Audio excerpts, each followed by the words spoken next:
like I don't know what happened exactly, but I've become one of those like very stereotypical millennials where I just started buying vinyl recently. Like not like a ridiculous amount, but there's that point where I'm just kind of like, no, vinyl's cool, but it's like so like I don't know, like my wife's mom gave us her old record player and her old record collection. We started playing them, just putting them on, and then like my wife surprised me by getting me Exile on Main Street, like a new version of it, a new printing of it. And I don't know, ever since then, I've slowly been like, well, oh, look, by the way, by the Chili Peppers. And they have Run the Jewels here for a reasonable price. And then next thing you know, like, oh shit, I'm that guy. I have become the millennial in his mid-30s buying vinyl. Well, you know what's the funny thing is I feel like I was into vinyl before it was popular to be into it again, because when I was like, I don't know, between ages maybe like 10 to high school or so, like I used to collect a lot of stuff there, and then because people would just, that was the point where people just, they didn't want it anymore, so they just give it away. It didn't have the worth that it has now. It was at the point where like an Elton John record, nickel. You know what I mean? Like nothing had value yet, except for, there's always the few ones. And so I amassed like, probably 500 records or something at one point of all kinds of stuff, along with 8 tracks and everything like that. And then I just kind of got to the point where it's like, let's be honest, you ever going to really listen to it? I have a player and all that kind of stuff. So, I mean, I only have a few records left. I ironically just bought one just recently. I was down in Santa Cruz, and there was this old dude selling records on the street. And it was me, Laura, and Buddy were down there for a Y&T concert, and we walk on by and it's like, oh, dude, check it out. There's like, we saw a Motley Crue record sitting there, and I was like, oh, okay, cool. And then Buddy found a Y&T one that he was missing, and they're like $10 each. It's like, well, hell yeah, we'll take that. They're in nice condition and so on. And it was like, that's like the first record I've bought in a long while. Well, it's weird because it's one of those things where like I never really, you used to buy a lot of CDs, and then Spotify came along, and like, well, I can listen to whatever I want, whenever I want, most of the time, depending on rights, or if you're Neil Young, Yeah. either Joe Rogan goes or Neil Young goes. Like, well, we all know what the fans really want. Well, Neil, the Neil Young Experience podcast. Come on, guys, come on over to my place. Come on, like it's like you stand there like looking at everybody. Come on, guys. He's like marching off. Nobody's following. There's like just a like they're like 3 old men in walkers and like a rascal scooter behind him, and then one hipster with some vinyl under his arm, Yeah. We're gonna go do the Bridge School benefit concert. Come on. Come on. No one showed, no one came. No, but like no, I'll even say this. I like Neil Young, and I'm not really the biggest Joe Rogan fan anymore, but at the same time, I still love Joe Rogan, but I don't know. The other topic for another time. I'm just like, yeah. But like at the same time, it's also like, read the room, dude. Read the room. How'd you think this was going to go? He probably doesn't give. He's like 2 years from death, so he probably doesn't give a shit. Not really 2 years from death. He's old as fuck though. But anyway, he thought he had that Buffalo Springfield power still. Yeah, but at the same time though, there's one of those things where like I don't know. I've just slowly, just like, oh, one more. Like, oh, what's this? Well, where'd all these come from? It's not like. I was gonna say, you know what it is though, is we're those people that we always just have to have something to collect. Yeah. And it might change over time. Sometimes, I'm into collecting video games. Sometimes I'm into collecting action figures, comics, movies, of course. And, it goes back and forth. But I think that's what it is. It's that thing. It's like I started collecting Laserdiscs again, just for no real reason. I was just like, you know what? I need to finish off. I should finish off my Arnold Schwarzenegger collection on Laserdisc. And I went out and did that and got every single one of them that I needed. Except for actually I'm missing Hercules New York. That's the only one that's like $70. And I was like, ugh. Just don't want to, every once in a while there's some guy that's like, can I get it for like under 50 maybe? I'll pay 35 or something like that, but just to complete the collection.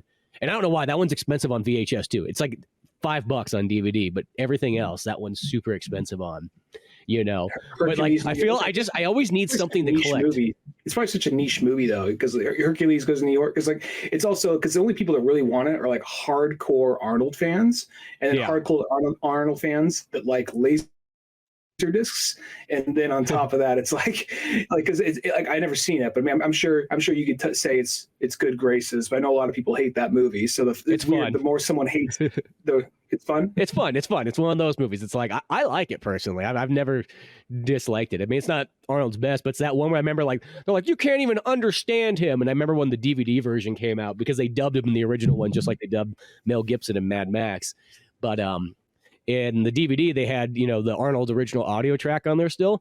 And it's like, he speaks the same way he always has. Like, what do you mean you can't understand him? It's just, I feel like in the 60s and 70s, people just couldn't understand accents. Like, someone was speaking British or Australian or Austrian with an accent. They just, like, people like, I can't understand it, or Rocky. They're like, I don't know what he's saying. What's he's just speaking gibberish. He's speaking English.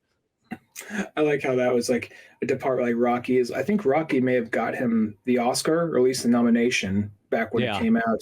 That or First Blood. I don't remember which one. No, it's Rocky. It was Rocky. So the idea that like just hey, turtles, hey, doing that, and then like years later, be like, oh, he's doing this shit still. It's like, hey, it worked in the fucking 70s. Yeah. Yeah, it's one of those ones. But I think that's it. It's a collecting thing. You got to have something to collect. I feel like I always need something that I can, like, at least once in a blue moon, search on eBay and go, okay, what am I missing out of my collection here?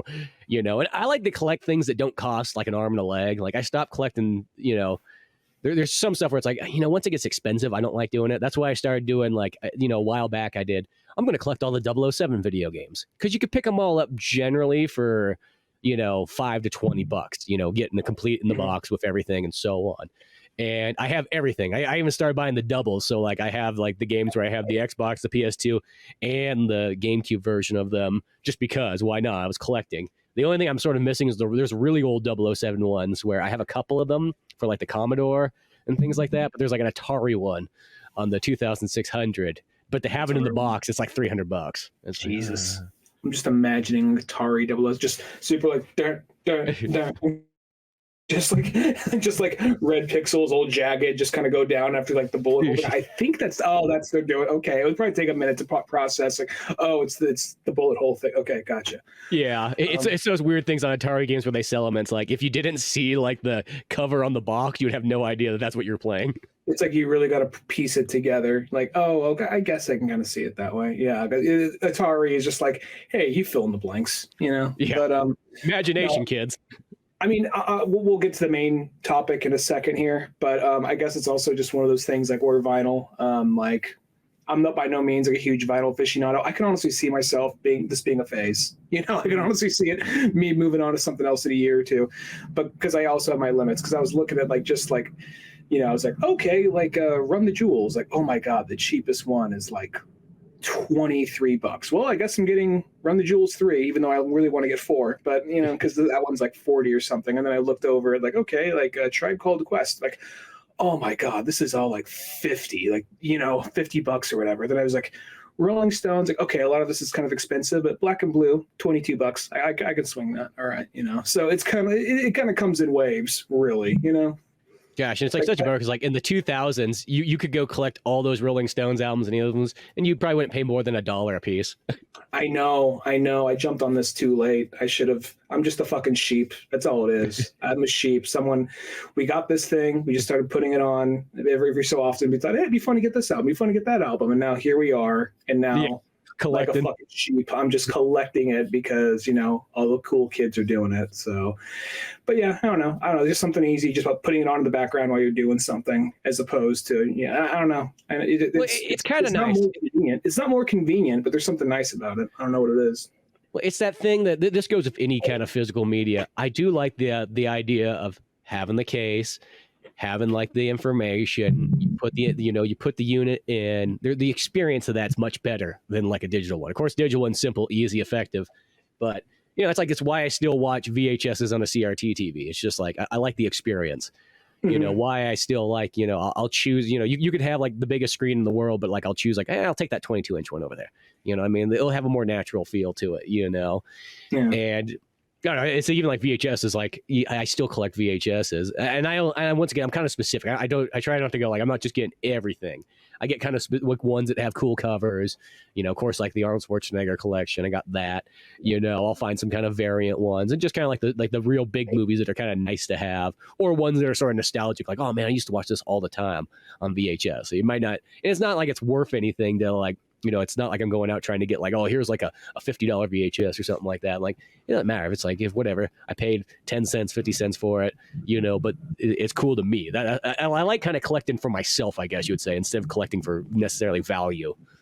I don't, well, it's not even, it's just more same thing here. Cause I'm not buying every single album I own. I'm just ones I like and ones that are relatively inexpensive, and I really have to like an album. It can't be one of those albums where I kind of like this album. There's 3 songs I really like, but it's not their best album. Like, no, fuck that. I'm not paying $30 for that. It's got to be like an album I love, so or really cheap, like one of those 2 things. So it's got to be By the Way by the Chili Peppers. It's got to be Black and Blue by the Rolling Stones. It's got to be like Harvest by Neil Young, something kind of like that, So Neil's like, see, I told you I got fans. I got them all over the place. You know what I mean? You guys just aren't looking in the right place. Come on, guys, come on. Starts marching again. you got the Neil Young album in your head. And he's like, yeah, I do, but I don't know if I want to walk over there. I'm checking. I don't want to hang out with Neil Young. I read his He's fucking borderline bipolar. He's all over the place. I'm not saying I have a bipolar friend. I'm not saying bipolar people suck, but I'm just saying half that book, or majority of that book, is old man ramblings. Like, here's how I feel about this today. Like, oh, we were just reading about your childhood. Now we're jumping into like why you like model trains for like 5 pages. That's awesome. Like, and if you don't if you haven't laid naked in an X pattern as a train circles around you, you haven't experienced life yet. Yeah, it's at some point he takes like 3 pages to talk about like, what, my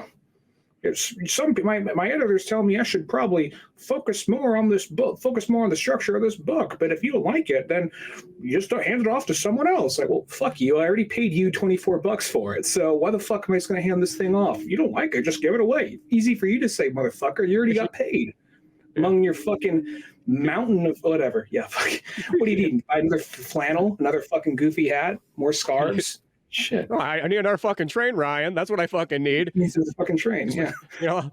Trains were my drug of choice. Like Down by the River, it wasn't about heroin. It was about trains, model trains. Just so you know. I was down by the river, just beaten up as the train passed by. So top 10 you should have saw the facial expressions of the passengers going by. Like, is that fucking Neil Young? This guy from Buffalo Springfield? What the fuck's he doing? He must be high on something. Yeah, high on trains. Yeah, top 10. Neil Young's top 10 movies of 2023. He's like, hold on a second, guys. His face just shoves in here. He's like, I got, here, you can be part of my network now. Fuck Spotify. Let me show you. Come on, guys. Come on. Oh, here he goes again. Be part of Neilify. Yeah. So yeah, we're doing our top 10 today.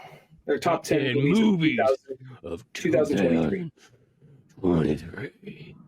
The special episode that has been at the end of every Old Man Orange year. I think literally since the beginning. I don't think there was ever a time we never did this. I think that we've had variations. Like maybe there was a year where we just talked about where we combined our list. Like, well, if this was a number 1, this is number 1 for me and number 4 for you. That probably puts it around number like 3. Something number 2, kind of like around like that. Or well, that theory was the keep it from other experience we have where we had like a top 15 and the episode was like 3.5 hours long. So there are all ways to try to figure out like what's the best course of action on this. Yeah, definitely. And then there's other ones where we didn't really have we were trying to go like hippie and loosey goosey with like, hey man, why have a top 10? Why don't we just talk about the movies we like, man? And they're like, no, fuck that. But I like the listicle thing. So yeah, or bringing on somebody because everybody always wants to come on with it. It's like it makes it too long. There's not enough time. It's almost like if you have a third person, you have to do like a top 5. That's like the only practical way to probably go about it. Well, yeah, I could enjoy that. I was actually listening. I didn't finish it, but I plan on finishing it. I was listening to Marley's podcast, Real Lovers, Mhm. and they had like a 3-person sit down on their top 10 of the year, and that was like 3 hours. And that was what I was coming back to. It wasn't one straight, but I was enjoying the conversation. So that can be nice, but sometimes Yeah. a 3-hour podcast can take a lot out of you when you're Yeah. recording it. But before we You know, actually, oh, go ahead. Oh, I was just saying, it's like listening to 3 hour podcasts are never a big deal. I actually personally like the longer podcasts. I kind of hate when you see people, it's like they're only doing like 50-minute podcasts. Sometimes it's like that's just not enough. It's like I feel like you get ramped up and then it just ends, and you're like, oh, and we're done. And then you got to pull over and find another podcast. Now you're like, God damn it, I just found one. It's not covering my whole entire day. Exactly. But yeah, this one I'm guessing is probably around 2 hours. These usually go for some time, but I'm gonna just before we start it, I just want to say the podcast, the movies that I did not have a chance to see that I wanted to see. So just to clarify, if you're wondering why wasn't this on the list for people who are big cinephiles, I didn't see it, and maybe it wouldn't have made my list anyway. But anyway, let me just name off a couple of movies. I have just as many movies on my list that I did not see that I wanted to see, or that I did see, but I still like my list. American Fiction, Beau is Afraid, The Boy and the Heroine, The Killer. Oh yeah. Triangle of Sadness, The Royal Hotel, Talk to Me, Iron Claw, Dream Scenario, Poor Things. Those are the movies I really wanted to see, but also because of the I think distribution rights and where I'm at, not all those movies are even. Some of those movies won't be here until February. So. Yeah, well, that's like the Boy, the Heron, like that one. I really wanted to see that. God, even when I was in Santa Cruz, it was tempting me there. It was at the theater playing still because it's not playing anywhere locally, of course, and there's no other real way to get it. And then I was like, damn it, I should go there. And, and when I was in Los Angeles too, it was down there and I was like, 11 o'clock showing. Who can I convince to drive me to the movie theater? To go see a 2.5 hour long movie by the time it's all probably said and done. But that's probably the biggest one I'd say out of that entire list that you kind of named off that I was like, man, I bet you $100 that one would have been, somewhere decently high, on there. But yeah, for the most part, I think as far as the movies I was able to kind of get, I'm pretty satisfied in a sense. It's kind of one of those weird years where I feel like it's like feels very definitive. Like everything could almost like be shuffled around and I'd be like, I guess it works that way too. It's not like there's some years where like there'll be a movie and it's like you see it like shit, that's number one, and nothing ever touches it ever, till then. I mean, that movie stays high, it's powerful and all that kind of stuff. This was one of those years where it's like there was a bunch of good movies, and a few like there was really good stuff too, but like it was one of those years where it didn't have that like as hard like definitive like that movie's going to take this place and nothing's going to change that probably ever, and it never does. This is one of those ones where like things could be shuffled all the time. Yeah, it's also something to the effect of like I'll be honest, I think that if I did see a couple of the movies on my do not miss list, they probably would have bumped something off because I've heard nothing but good things about a couple of these movies, and some of those movies just look really interesting to me. There's other movies that I think that like I hear that are on everybody's list where I saw them like, no, that was really good. It could almost be my list. It could be number 11 or 12 almost, but like I mean, nearly everybody I hear someone mention Barbie and Oppenheimer, and I saw both those movies and I like both those movies, but I could tell you they're not on my list. They're probably, if they were, they'd probably be like like 10, 11, 12, something like that. Like good movies that I enjoyed, but they didn't really blow me away. But I think because they're both like hyped up so much by the time I saw them, I'm like, no, they're good. And Barbie was funny and was smart, and Oppenheimer was really well made. But at the same time, I'm like, I don't know. It just didn't wow me like it wowed other people. Maybe if I went into it blind, then maybe I would have felt that way. Yeah, that's how I sort of felt too. Like I enjoyed it, but it was like, I knew even from when I was done watching, I'm like, it's kind of a one and done movie. I hate to sort of say it, but I like, and for me, the biggest thing always is the fun factor. The fun factor, I think, outweighs so much other stuff, like, but yeah, I guess let's start getting into it. Ryan, you want to go first? Sure, I'll go first. My number 10 is a horror film called No One Will Save You. No one. Yeah, so this one I talked about it briefly on the podcast earlier last year, or later last year, where it was about just basically it's a horror film about like a girl who is she lives alone. She's kind of more out in a rural town, and she's being attacked. It's a home invasion movie with aliens. But at the same time, it sounds like, okay, so like Signs. Well, at a first glance, it kind of seems that way. But as the movie goes on, there's more to it. First off, you don't realize it till like maybe you're 10 or 15 minutes in, but it's almost a silent picture. Like no one's really talking to each other. And you just think that like, oh, no one's had a chance to talk yet. And as the movie goes on, that's kind of what it is. It's more of like we've moved on before someone had a chance to speak. But it's basically a silent picture. And then after the first 10 or 20 minutes, of the movie, she survives the first night of the alien invasion. Then she goes into town, and then there's kind of more to it. Like it's kind of stacks up. Like it's never just like the same thing. The movie stacks and gets more interesting. Like, well, you kind of wonder, how is she going to be able to get out of this? Because you're like, I don't really see a way out, but she keeps on fighting these things off. And the one thing about it is the aliens, they have kind of like a standard gray man with big eyes design, but there's some of them just have these weird movements, or there's variations. Like there's ones that are like look very standard, but then like to sneak around, it's kind of funny, but at the same time it's kind of creepy. So there's one that kind of like sneaks around, but it gets on its tippy toes, and it just has like these like suction cup feet, like just kind of like crawl. So it's just kind of like that. So just to like sneak up on her, but she's kind of aware of it. Mm-hmm. Or it's like there's also other moments where like an alien is kind of attacking her, and it just stops midpoint. It just kind of like goes brain dead and kind of looking around and just doing like weird like sign language and hand language, and you're just kind of like, is it trying to say something? And it just kind of goes in and attacks her. So it's like stuff that's not even really explained, but it kind of like, there's something more there. And I really like the other thing to point out is another reason is the big deal is she's alone, is she's ostracized from the town. There's a reason, we don't know why the town hates her. It's later revealed as the movie goes on why the town hates her. But I just found it to be a really good horror film. I really enjoyed it.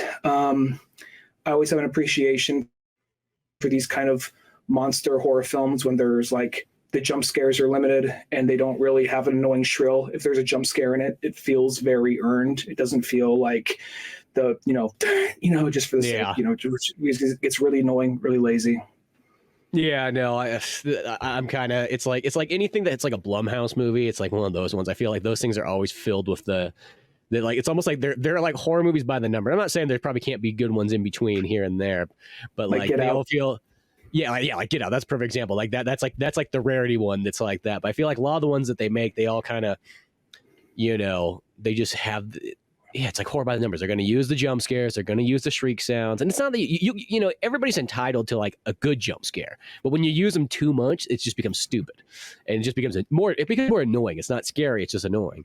That's why it's like, this was like last year, but there was that movie X or whatever. Like that thing was like, it was literally shot. I mean, it takes place in the 70s, but like it was made with like the same style of a 70s horror movie. And it's like, I wish more people were doing stuff like that. And that one's not a jump scare machine? No, dude, that thing was so good. I heard a lot of good things about that one. It's like a film of porno, right? Yeah, they're doing that, and it's almost like it got like a Texas Chainsaw Massacre kind of like, Texas, the South, the 70s, you go into like some creepy old guy's house, but the thing is that they do it, and they do it in like a nice twisting way where like, what you would normally think would happen, it kind of goes, oh, there's something different going on here. And it interconnects back and forth real well. It's got some really creative shots. I know I'm talking about a movie from 2022 or whatever, but that thing was just like, it was like, oh, dude, this is badass. I was super impressed with that. Yeah, I heard nothing but good things about that one. So even though like movies we missed or slept on, but yeah, yeah. Well, it's one of those ones. There's always those movies. Like I'm like, that was one of those movies when I watched it, I was like, oh shit, this. If I would have saw this, it would have been high up. It might have been like top 3. I can't remember what my list was last year. There's always one of those every year. Like I'll see a movie like a few months after we do this. I'm like, oh, that would have been my number. That would have been my number 5, maybe even my number 2 or something like that. Yeah, it was one of those ones that was so good that I found the director and just saved all his other movies. Like that was how much I liked it, because it was a writer director movie. I think writer director producer. So like you knew that there was like some serious stuff going on. But like But yeah, that one sounds really cool that you were saying about. What was it called again? No one will save you. Yeah, no one will save you. I like the idea of those kind of alien monsters and some creativity going on there. That one sounds like an interesting one. I for some reason, I don't know how I never ran across it. Did that even come out to the theaters? I don't remember. I don't know if it came to theaters. It came to like Disney and Hulu. And I want to say So like the monsters, like a lot of them look like standard gray aliens, but there's be variations. Like this one is small and has like praying mantis claws. This one is kind of like larger and kind of like, but has the head, so variations of them. There's like 3 or 4 of them, but the monster designs weren't amazing, but the way they interact was creepy and cool. Yeah, because I feel like that's the toughest part about movies nowadays. It sounds like the biggest old man complaint, but it's because so many movies just appear randomly at other places and have absolutely no advertising unless you have that program or something like that. Like, it's so easy to miss all kinds of stuff, because it's not like, only about a quarter of the movies probably go to theaters. It's probably even less than that if you really think about it. But so yeah, there's a lot of stuff that's like, yeah, if you just don't have the program, like I kind of canceled Hulu back a while ago, so I probably never ran across that. So yeah, well, when you can check it out, it's cool. Eventually, if we're wherever it sounds cool. Well, I guess going up the list, I'll go to my number 10. My number 10 is Creed 3. I didn't get a chance to see Creed 3. God, Creed 3 was great. It was like, it's one of those movies that like, it was, I mean, all those Creed ones have been pretty amazing. I mean, I probably would think the second one was probably my all-time favorite of them all, but 3 was definitely up there. I mean, like the only things that I probably would say is just as a Rocky purist, the only kind of downfall is you're like, there's no Stallone. Even if you just had a cameo, like it's just like one of those ones. It's kind of a bummer not having him in there, And it doesn't have like, because I was always kind of waiting for like, oh, maybe they'll have like a Thunder Lips kind of like thing where Hulk Hogan comes and he has like his kid. Like, I wouldn't mind if Creed just became the series where like he just fights everybody's kid. Like if that was what that was, that'd be whatever. But what made that one such a neat one is that he literally just kind of made Creed as if it was shot like Dragon Ball Z, Vegeta fighting Goku, like using full-on scenes out of like, without the, powers and so on, but straight out of Dragon Ball Z. Like that was like his choice for like storyboarding things. And it just made for some really cool fights. The characters in it were really awesome. It just kind of had a whole good, like, if you're going to make kind of Creed all on his own and sort of give him like, okay, he doesn't have to have Rocky there, like overshadowing him, this still worked out pretty darn well. I need to see that now. I kind of like, that was one I wanted to see, but it kind of just got by me. But that was like, I know you said Creed 2 was your favorite, but like I heard people talk about Creed 2, like, it's fun, but it's not Creed 1. And then I heard, but pretty good things about Creed 3. So hearing that they said did you say he just felt like they took inspiration from Dragon Ball, or they actually did take inspiration? No, he literally took scenes from Dragon Ball Z and said, I want to turn this into like a boxing and put to like the boxing match. So like the final scene literally has like that one where like Vegeta and Goku both punch each other right in the face and so on at the same time and go down. Oh, now I got to see this. I did not know the fact that that we're using this legacy franchise, Stallone to be like, Dragon what? You're watching a show with Dragon Balls? What the fuck are you doing with like, knowing that? Now I'm like, I gotta kind of see that. I kind of just gotta know. Yeah, no, it's one of those ones. It's like, dude, it's a boxing movie, so it's like that kind of stuff. But that's like that. I don't know what it is. Like, it's like that thing where like you can never really sometimes have too many. It's like as long as you have good action scenes in them, like that's what matters. Good training scenes. It has one of those ones where pretty much he's fighting like some kid that he knew when. Or not kid, he's an adult now, but when they were kids, they knew each other. And then one guy went to jail, and of course, Creed didn't. So he's coming back out, and he's trying to get him back on his feet. And then, of course, he decides, oh, okay, well, you know what? You're doing this boxing thing. Like, fuck, I was a better boxer than you when we were kids, so I'm going to show you up. One of those ones. Be so like, fuck you. He's like, I just kind of, except for that one's more got. He's training. He's training a guy, and then the guy sort of thinks like, I can do it better than you can, Rocky. And the Rocky's like, I'll show you in the street. Come on out here. Okay, so my kid's a piece of shit, but I'm gonna take my punches out on you. I got him a fucking robot. Look at him. Look how he acts. Never get your kid a robot. And never get your brother-in-law a robot either. They just end up fucking it. I don't even want to get near that robot anymore. I don't know why I sound like Rodney Dangerfield now. I never seen 6, but I might need to see 6 just so I can see Paulie die. 6 is still good. 6 is one of the. I mean, all the there's no such thing as a bad Rocky movie. I mean, probably as I said, the 5th one's probably my least favorite, but it's still not bad. I like it probably more than most people. But no, Creed 3 I think was still solid. It's one of those series that I'm so glad that's kind of going on. As I said, if there was like one minor complaint, I just wish it had Rocky in there. Even if he was just a cameo, don't kill him though. There's enough death in Rocky. I don't think we need to keep doing that. Yeah, yeah. And if Stallone passes, like Rocky's just retired and enjoying life. Yeah, one of those ones. It's yeah, he could be like Paul Walker, where like he never actually has still died. He's still alive. Yeah. But Creed 3 is mine. What's your next, or what's your 9? My 9 is the Super Mario Brothers movie. Nice. And I just I think some people would be like, why is it so low? I think other people is, what's that even doing on the list?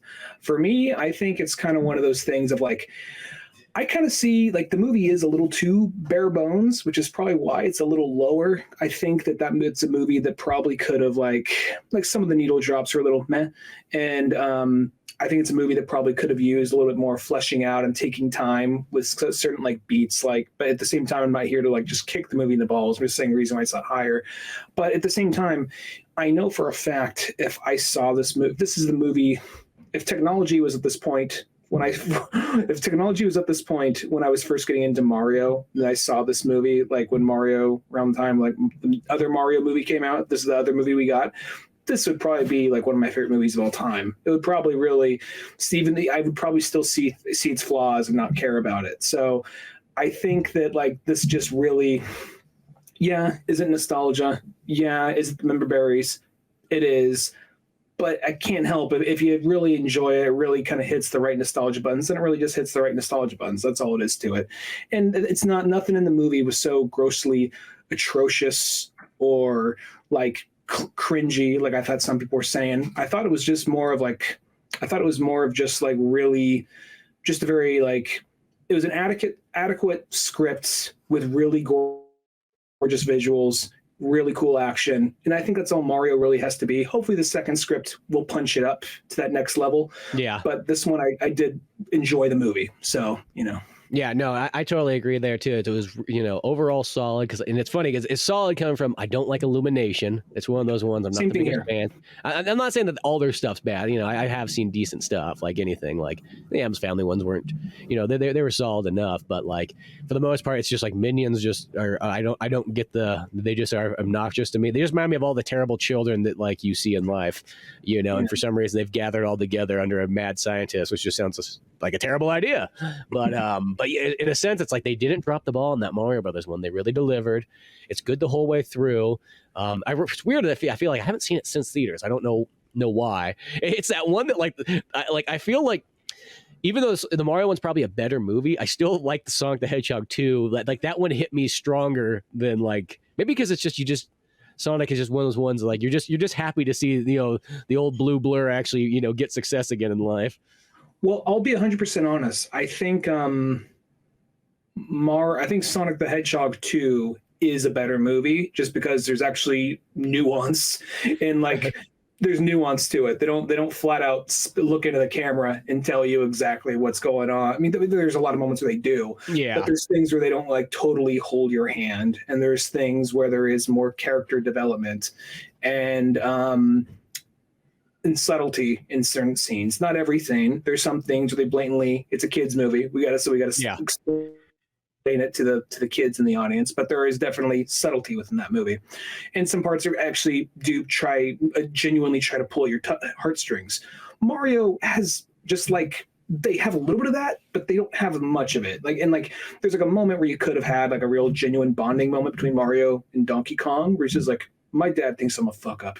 Yeah, my dad thinks I'm a fuck up. Oh, your dad is right. Like that could have been a moment right there. They could have led into another fight, but there's like, they just, so there's just kind of small things kind of like that I think the Sonic movie kind of runs with, and Mario movie just like, we tapped it. Okay, moving on, Yeah. Which I enjoy the movie. I like it, but it's, that's the reason why it's at number 9 though, and not higher. It's purely my love of the franchise, I think, and how to the point and how fast paced it is, and how the action's good. So yeah, and I think that's truly what it is. It's one of those ones. It's the kind of movie that unless you like Mario, that's who it's made for. It's like it's solid for that. It delivers on all fronts. It doesn't try to change things too much, a little bit, but not too ridiculous. And it's got a lot of good stuff in there.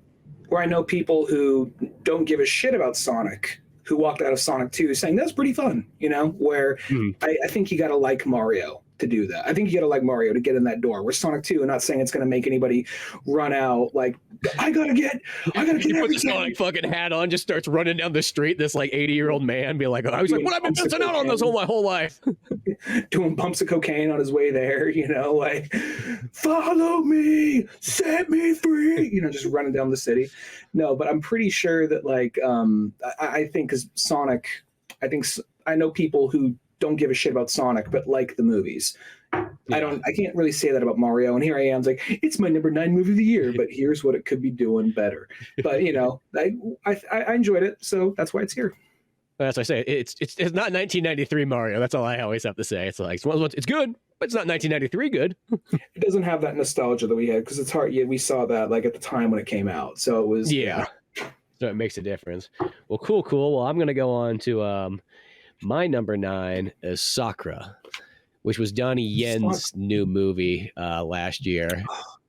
And it was one of those ones when it first came out, I saw it in stores and I was like, oh, sweet, a new Donnie Yen movie. And I liked the back and I was like, and it said Wire Fu on the back. I was like, Wire Fu. And it was like $20 for I'll come back to this. Like, that was kind of how I did. It's like, it's one of those ones. I'm like, I love Donnie Yen or whatever.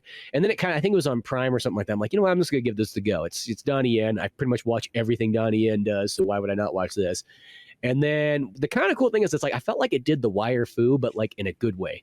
The best way to sort of say it is it did it like sort of like if it was an anime where it's still a straight up martial arts and nothing's kind of too goofy, but it has like if Donnie Yen punches somebody, he could go flying through like a wall or something like that. If there was a bunch of guys, he could like kick them all and like, knock like 6 of them back at once. Like, so it just made him feel like he was almost more powered up, like it was Dragon Ball, and I was like, oh, that's actually kind of badass.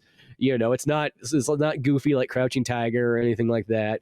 No, it was straight up just like a cool, badass action. Like, it had, it was, I'm trying to think of what year. Sometimes, you get some of the Chinese things. You're like, wait, is that like I think it was 1700s kind of era. Because you could, a lot of times the way it always gives it away is if somebody uses a pistol at some point. You're like, okay, now I know exactly what year it is, But before that, it could have been from like 1100 to like 1800. But now that pistol tells me pretty much what it is.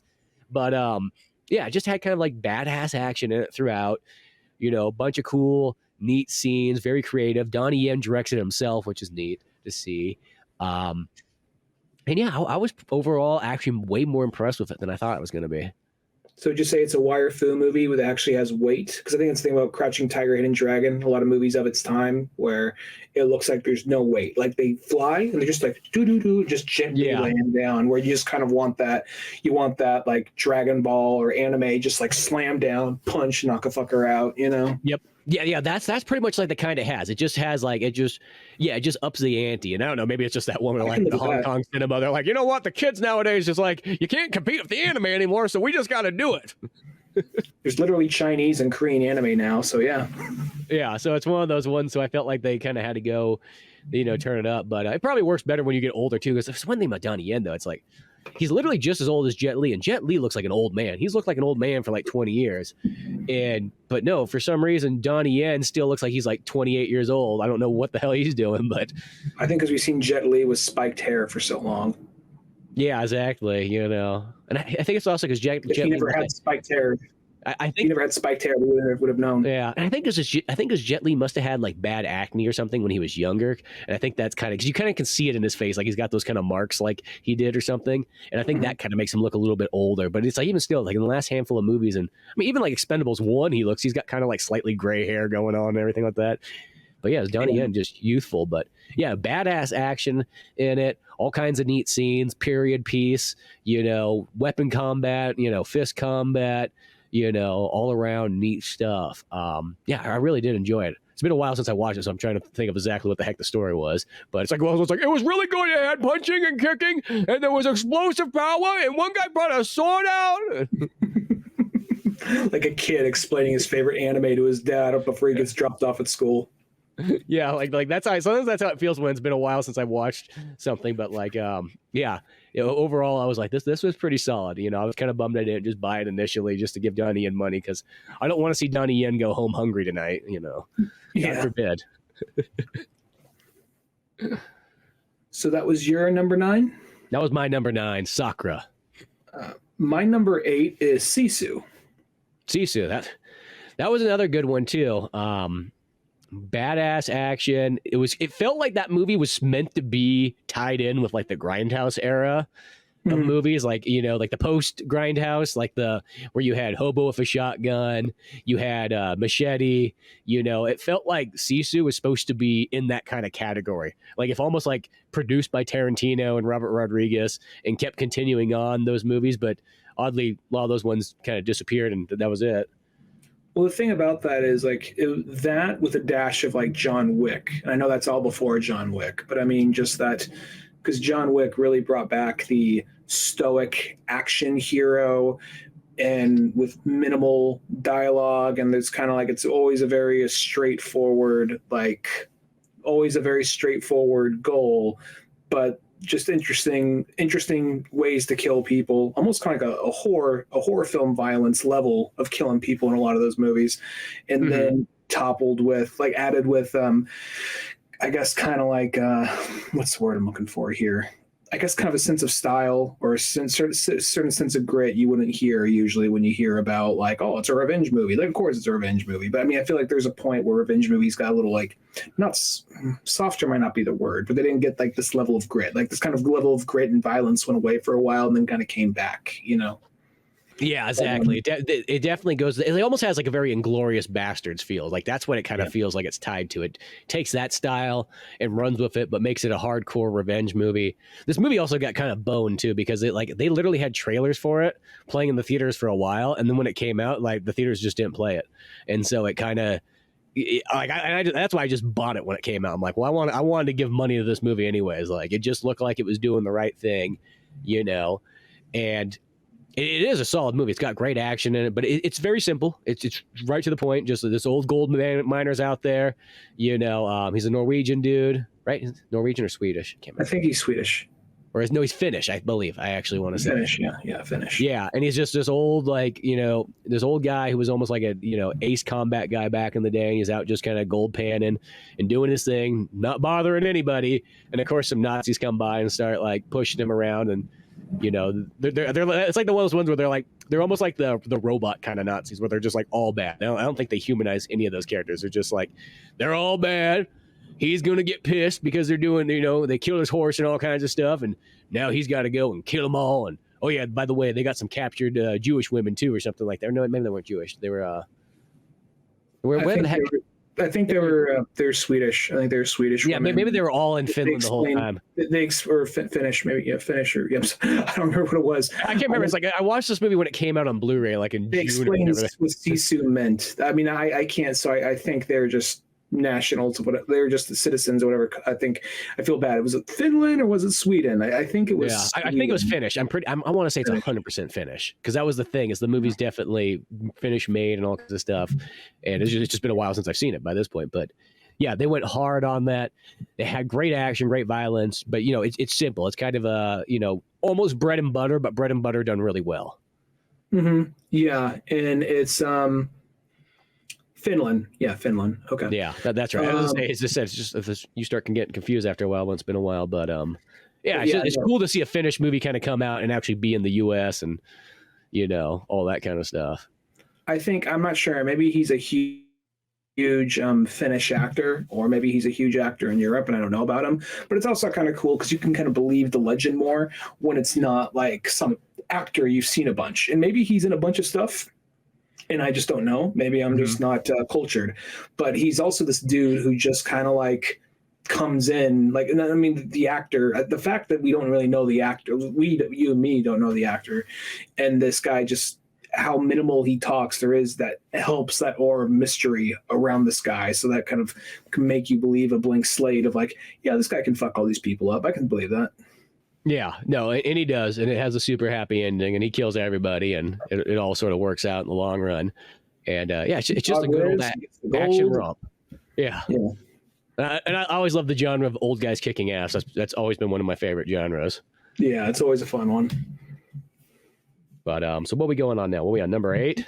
Yeah, number 8. Well, no, my number 8 is Mario Brothers. So Mario Brothers. Oh, there we go. Mario Brothers. There we go. There it's solid. So now we can go up to, what's your number 7 then? My number 7 is Blackberry. Oh, this one I still wanted to see this one because you kept talking so highly about it, And then I was like, I'm gonna check it out, check it out, and then I just never ran across it for some reason. Then I guess I hope I didn't Oppenheimer and Barbie it for you whenever you see it, because it's not like it's number 7, but at the same time it's still a fun movie. I still liked it. I think because I went in because I heard people talk about it, like, oh yeah, Dennis from It's Always Sunny is in it, and he plays like a psychotic asshole. Well, he already does that, but all right, let's see more of it. And he's good at it. I was on a plane and then watching it. It was like. It was interesting because the thing is, like, okay, it's the rise and fall of BlackBerry. Okay, fine. But the thing about it is, I didn't really know that much about BlackBerry and how they're kind of leading the smartphone industry, and then how, like, because it's really an interesting character study, because it's also very believable, because sometimes you feel like you'll have like the nerdy guys in like a biopic. The nerdy guys like, oh, we like the Star Wars. Oh, we like the Star Trek, and the stuff they're referencing, and because they're a bunch of nerds working at this at the beginning, a bunch of nerds working at like a tech company that's going nowhere. So on slow days, they're like doing like they're playing like EverQuest, or they're doing like Doom raids, or they're doing whatever. You know what I mean? They're just and like. One of the dudes that I forget, I thought it was played by Andy Samberg, but it's not. It's like basically there's the idea guy. There's the guy who's played by Jay Baruchel, who's basically the main character. Then his second in command. I thought it was Andy Samberg, but it's not. It's somebody else. That dude's obsessed with Ninja Turtles, and it's not like he's always talking about like Michelangelo always says. They never do that. Just small little things they get across, or they'll like have movie nights or whatever. It's interesting because you see like the scrappy little company start this way, and then what they become and how they fall apart. And part of you is kind of like you kind of watch this dude kind of slowly. Jay Baruchel, the guy who. The guy he's playing, you see him slowly kind of change as time goes on. Like he's this autistic, nerdy, awkward guy with a lot of great ideas, totally changed everything. And the thing that made him keep on doing what he was doing, made him last for so long, is he had some core values. But then, business people come in and they present ultimatums. They present things that make you think, well, maybe you don't really have an option. Maybe you have to do it this way. Maybe there's no other way to really do this. So, okay, I guess we'll do it this way. And then you kind of see those are all the things that fuck them. Those are other than the iPhone coming out, but other aspects are the things that fuck them. Like there's at some point where he is like, the autistic nerdy guy who is just very passionate about making this project. But then at some point he has his hair slicked back, and he's like, at some point, like, because the guy that plays the dude who plays Dennis from It's Always Sunny, he's like, he just recently got fired. He becomes an investor and becomes one of like the vice presidents or vice CEOs of the company. And he walks in, and there's all these nerds sitting there playing like Doom. He's like, what the fuck is this? And then he says like, so wait, this company that's making these chips for you, they're not paying you? Like, well, they're going to pay us. They're just going to pay us later. They've just been putting us off. Like, someone get me a phone. Like, what? Give me a phone and the number of so-and-so. They're looking around. What the fuck are you doing? Like, they're not used to this. So it's just like, oh shit. Like, okay. So, and you kind of slowly see like, he's the asshole they need at the time. That asshole they needed is slowly the person who fucks them over. And it's also interesting because I had no idea some of the connections that like the video game industry, like people that worked at Naughty Dog or people who worked at Doom, or like not even Doom. Just, like there's a part where I forget the guy's name. He's a Chinese dude. I forget his name, but he's big on YouTube and TikTok, and he's a famous voice actor. But more like a big internet personality voice actor. He's really good. He's in Lackadaisy. He's in he's in a bunch of stuff. I'm drawing a blank on other things though. I think he's the rodent. He's like the raccoon thing or whatever from the new God of War. Anyway. Okay, I own all the God of Wars. Never played any of the God of Wars. Any of the new ones? Okay. I just know he's any of them in general. Oh, okay. Anyway, he has like he doesn't have a whole bunch of scenes, but he has a couple of scenes. He's the guy they hire, and he's like, oh yeah, back when I worked at Naughty Dog, we were making Crash Bandicoot. We had to actually reverse engineer the PlayStation to properly set up the thing and then make the game, and then like so just some of the things like that you would not expect to hear like in a major motion picture, so some of the cross, Yeah. so just a video game fan, that's always kind of like fun to hear. And it's just a really interesting character study, because I feel like we've seen a lot of rise and fall movies that are biopics, Yeah. but it really is like character focused, and not just like it does time skip, but you really kind of do get into it, and you really kind of like, it doesn't end well, because BlackBerry's not around anymore, but at the same time you're also kind of like, I kind of get why you did that, but at the same time you kind of went against your values here, and that's kind of why you fucked yourself. Yeah. No, see, there's one of those ones like I like those kind of business, kind of biopic type movies. Those are always cool. And then really technology in itself is, historical technology is always one of my favorite subjects. That's, I don't care what it is. Like, I like all that stuff from like the 60s to like the 2000s of like, whether it be computers, video games, accessories, and all that kind of stuff. Like that's one of my favorite genres to go through. And this is one of those ones where I kept saying like, I gotta find this one. I have no idea where it's played. Of course, never played in theaters. So it's like one of those ones. I don't even know what the heck it's on. I know you saw it on a plane. That doesn't help anything. I don't know where. Yeah, I don't really know. We need to watch this movie. So, but yeah, I don't think it popped up on Amazon, or if it did, nobody gave any advertisement for it. I didn't see it on any of the other ones. So it's probably one of those weird, like on Roku or something like that. Like one of those ones where you got to go way far out of your way to find it. Tubi or whatever. Yeah, one of those things like that. But it was like when I had to watch the Weird Al movie. I was like, okay, I got to get a Roku app or whatever account just so I can watch this one movie. That's all I want. I just want to watch the Weird Al movie, and that's it. Yeah. So, I don't know where it's at, but it's pretty good. So yeah, I really want to check that one out, because, as I said, like I love historical computer technology type stuff, anyways. So that's cool. And what number was that again? 7? Yeah. Well, my number 7 is Sisu. So we're just gonna leapfrog and just keep putting Ryan back on the mic again. But there we go, Sisu. Yeah. Anyway, so now back to my time. Just grab the mic, hold it up. Okay. I just really want to be heard right now. That's all. I just want people to hear my opinions. Yeah. I just love the sound of my own voice. Yeah, it helps me nut when before I go to bed. So can I get those monitors turned up? They're up as far as it's not loud enough. I want to sound like I'm God talking to myself. Ozymandias myself. Yes. My number, I guess, is 7 now, or 6? I think we're on 6. Killers of the Flower Moon is number 6 for me. Okay.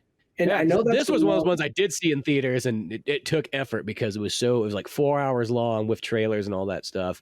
So you had to like time it right. It's like, okay, well, it's like I thought when it first came out, I'm like, it's 7:30. Like, Jesus Christ, I won't be getting out of the theater till like midnight 30, 1 o'clock. And so you had to find I finally caught one. It's like 4 o'clock. Yeah, let's do that. Like, there we go. And then when I did watch it, it's solid. It's like, don't get me wrong. It's a good story, very interesting, sad, dark, still funny because it's, Martin Scorsese. So it's got a mixed match of everything going on in it. It's what it is. It's a super acting movie. It's one of those movies that fits in that category where it's like, let's just watch people hardcore act. With Leonardo DiCaprio and Robert De Niro. I feel like I need to watch it again at some point when I have like 2 days off in a row, but with nothing else going on those days, just to fully take it in. Because I really liked it, and I appreciate that. It's kind of like, maybe I'm being a little biased because Martin Scorsese is one of my favorites, but I guess it's kind of like, I wasn't expecting this story, but I guess it's kind of what I was hoping Oppenheimer would be, Yeah. Like, it's kind of like very, I love, anyone who listens to the show long enough knows that we love superheroes, we love video games, all that kind of stuff. But you do is occasionally want the very stern, very like just down to earth, hard, gritty film that's just more of just like kind of, you said, like super acting, kind of like just feels like, like really high art. And I feel like this movie is that. And I feel that at the same time, I do feel like it could be a little shorter, just a little shorter, because watching it for the first time, because it finally came on Apple TV. It was really good, and I can't tell you what needs to be trimmed. I honestly couldn't tell you, because I feel like I did feel the length, but I was enjoying it the whole time. I feel like there is a 3-hour version of this that probably goes a little smoother, but at the exact same time, I can't deny that I did really enjoy it, and I was like, it was an interesting character, another case of an interesting character study, because you just see this guy, like, first off, it's Leo DiCaprio. So you're imagining Leo coming in, he's going to Leo this shit up, but he doesn't. He's like inbred, my name's Ernest, he's like, like 3 steps away from Billy Bob Thornton and Swing Blade, this whole fucking movie. And you're thinking he's going to play on that Leo charm, and that Leo, like, he's barely functioning. He's fucking barely there, and it's like the idea that, like, he just got back from WW1. Yeah, and he's like a dumbass who's like, he is kind of a weak guy. He's like that dumbass, like, okay, like, you're gonna do what I have to say, because my uncle's over here. Like, oh, your uncle? Yeah, my uncle. Like, just like the idea, like, you're not used to seeing Leo play like a character this fucking weak in this at the same time, but he also has like the weight of the world on his shoulders. And when he actually does have a spine, he still doesn't have the spine to do everything right, just enough to save face, enough for this. And there is this interesting duality, because that, like, for people who don't know what the movie's about, basically, the Osage Indians they struck oil, and they're living richer than white people at this time. And then a lot of, like, white people, like a big group of white people, were moving in on them, led by Robert De Niro. He was making friends, learn language, shaking hands. And at first glance, he comes across like, it is me, Robert De Niro. I am an ally. He comes in very much like that. But then, like, and you kind of could believe it for a minute. But then, the second he's alone, he has, like, it's weird, because you kind of see, like, you don't agree with it, but you see his process. He's just like, they're good people, but their time is up. It's time for us. They're not gonna know what to do with it. So he is, despite, like, the nice things he says to them, he's a piece of shit. But the creepy thing is how much logic he fits into, like, what a fucking horrible piece of shit he is. But he doesn't act like he acts. His horrible acts, but he doesn't, like, he's not, like, rubbing his hands together like ha ha ha ha, like, like fucking tying, like, Native American people to railroad tracks or nothing like that. He's very slow burn, contemplative, and it's just really kind of like an unsettling character in that way, because he does seem like someone's kindly old grandpa. Like, dude, you seem pretty fucking progressive for the times. Oh, of course I am, come right this way, then you never see that person again. So it's kind of like, it's like one of those movies that, like, there's some moments where I kind of found myself like, does she know that he's doing this, or do they know? And you're kind of parsing together, just because, like, it doesn't spoon feed you. You kind of have to wait it out. And then through the performances and through subtleties, like, oh yeah, they know. Oh, they don't know. So I just found it to be a very good movie. It's not one of my favorite Scorsese films, but I still really enjoyed it. Yeah, no, it's a solid one overall. And it's kind of funny because it's really like that story is no different than like the Native American casinos like in California. It's the exact same thing again, because those casinos technically aren't started by necessarily Native Americans. Somebody else comes in and goes, hey, wait a second. We can make a lot of money off this. Did you know that you can do this legally and so on like that?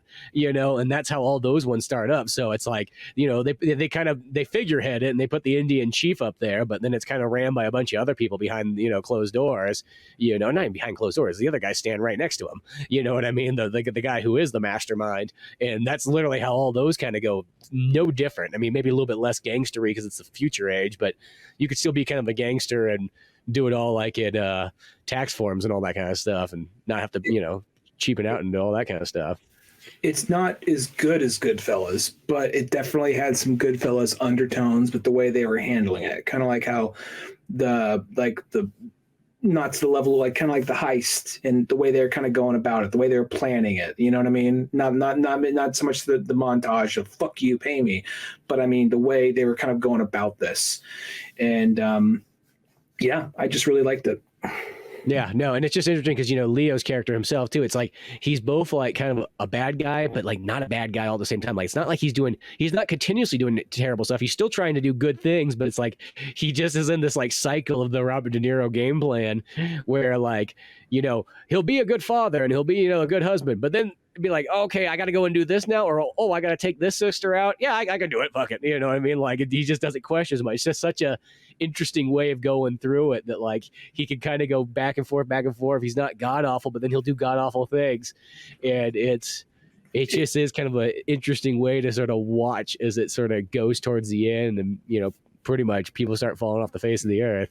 He's basically just a weak guy who's too eager to impress a couple of people in the room, where he should read. And, the thing is like, your wife, here's her insulin. So just put this in with the insulin and everything's gonna be fine. And he knows deep down that it's bad for her, but he's kind of lying to himself. Like I'm giving her medicine. Like, motherfucker, you know what you're doing. But so it's just one of those things. Like, it's also not a movie you could probably watch all the time. A, it's long as fuck. B, it's also like it is pretty bleak, but it's also just a really good movie, and I really enjoyed it. So yeah, well, that's why I didn't have it on my list, because I was like, it's good, but I don't see myself watching it. Maybe again way down the line, but it's kind of a one and done one, where it's solid, and I like the experience. And you almost want to tell those ladies, like, well, if you know what, none of you guys would have diabetes if you just stopped eating all that goddamn sugar. What are you doing? Like, well, but the cookies are good. The cakes are good. I can't stop. There's donuts in the room. Like, it's like, well, so just stop eating them. Stop. What are you doing? This is why you have to take insulin. It's just been invented just for you, because you can't stop eating the cookies. It killed 3 of your sisters already, and you're still eating that donut. Yeah, but it tastes good. What are you doing? Like, that was all I kept thinking. Like, it's like, God, half her family died from diabetes, and what is she doing? As if like she's like eating it, like as they're looking at her, like she's in the doctor's office eating it. Like, oh no, it's just... Robert is like, oh, I'll bake some more cookies for you. Here you go. I know how much you like them. Shit, they didn't how's need the to, diabetes treating you? The way you're explaining it, you're saying it like they didn't need to sneak up behind anybody and shoot him in the back of the head. They just could have brought him a thing of donuts every day. That's the way. They literally could have. It was literally taking out half of them. I mean, like in that movie, literally half people die from diabetes, and more than half of them die from diabetes. Like that's like the number one cause of death there. They kill a couple of them. It's like, dude, you could have waited probably 6 more months. The diabetes would have got them. It's one of those things. That's all I thought. Like, stop eating the sweets. Stop.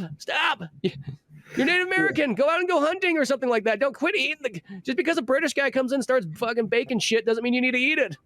Well, I don't know how historically accurate it would have been, but also probably would not have had as much of a powerful sting at the end with when Martin Scorsese looks into the camera and reads the obituary. So Martin Scorsese, he's just going, he's like, okay, so this is it's like here's my PSA.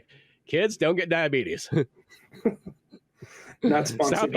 I'm looking at you right there in the audience. Stop eating the fucking donuts. I know they don't serve donuts at this movie theater. You brought them in here. You fucking ass. Light shines down on him like, oh, how would he fucking know? Oh, Martin Scorsese knows everything. Insert Oscar here credits. Yeah, totally. That's how that one felt. But no, it's definitely it's one of those movies like it's 100% a must see. Like, you should go out of your way to see it, at least once.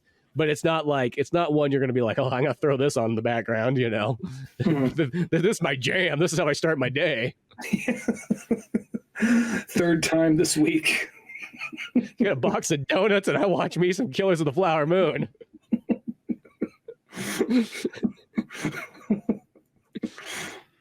Oh, well, okay, what are we on? 6? Yeah. Okay, well, my number 6 is The Holdovers. I wanted to see that, but that's not playing here until like February. Oh gosh, yeah. I got it on it was on Peacock, because I had Peacock from when me and Cisco went to Universal Studios. They gave me 6 months of Peacock for free. It's like, sure, I'll take it. All right. I already paid you my big ticket, so yeah. And I mean, and mostly Peacock, I only use it really to watch WWE stuff. That's like the only thing I really. There's not saying there's not good stuff on there, but that's kind of about it. Stuff in a heartfelt Paul Giamatti movie. Yeah, exactly. But this is one of those ones I wanted to see in the cinemas because it did have trailers coming up for it. But then it's just like, I think it was another one of those movies that just. That's the thing that always bothers me. Is like, don't show the trailers if you're not going to show the movie. Like, that's always kind of how it's been. But so I watched it on Peacock instead, and I was just kind of sold. It's like, oh, it's Paul Giamatti, and it's the Sideways director guy. What's his name? Alexander Payne? Is that what his name is? It might be. I didn't know he was. I can't remember, but that was it. Well, because in the trailer it showed all. I'm like, oh, sweet. And this movie kind of plays out sort of in that similar style that Sideways is, where it's one of those movies where it's kind of a sophisticated comedy and kind of dumb retarded comedy all mixed together, and then kind of like almost a dramedy thrown in. And what made this one kind of neat is it takes place, I think, in 1970, maybe 71. And it's shot just like it is like a 70s movie or 60s, 70s, like that style. So it has a feeling like almost like you're watching like The Graduate, or you're watching like Midnight Cowboy, one of those kind of films like that. Like even the credits and all the stuff like that, like has a very old school retro feel, camera angles and all that stuff. So, and it's just kind of a neat genre to kind of like go after that. I never see people utilize that the same way. And it's just a story of like a high school, but at first I thought it was a college the whole time. It's like, oh, that's just a fancy ass high school. Like, and there's it's a boys' school where like, it's a bunch of rich kids and so on like that who are like, and the holdovers is like, these are like, there's like 6 kids that kind of like, hey, your parents are so rich that they're out, cruising Italy and flying in a helicopter and, all this kind of stuff. And so they can't pick you up. So you got to stay the winter with Paul Giamatti because he got the short end of the stick. And that's why he's got to stay here. And so it's just them staying over kind of Christmas / New Year's, I guess, like, 3 weeks of your Christmas vacation type thing. Mm-hmm. And it's kind of weird because it starts off with like 6 kids or whatever. And then about a quarter into the movie, like 5 of the kids, literally like Bobby's dad shows up, who's just like kind of like long haired, kind of like almost like kind of the cool stoner guy, maybe, who like, is the quarterback champ and all that kind of stuff. He's like, hey, my dad's come by. He's come by in his helicopter. He can take you all. We can all go hang at my house. We're going to go skiing and shit. It's going to be awesome. And then he literally takes all the people away. You're like, oh, there goes that.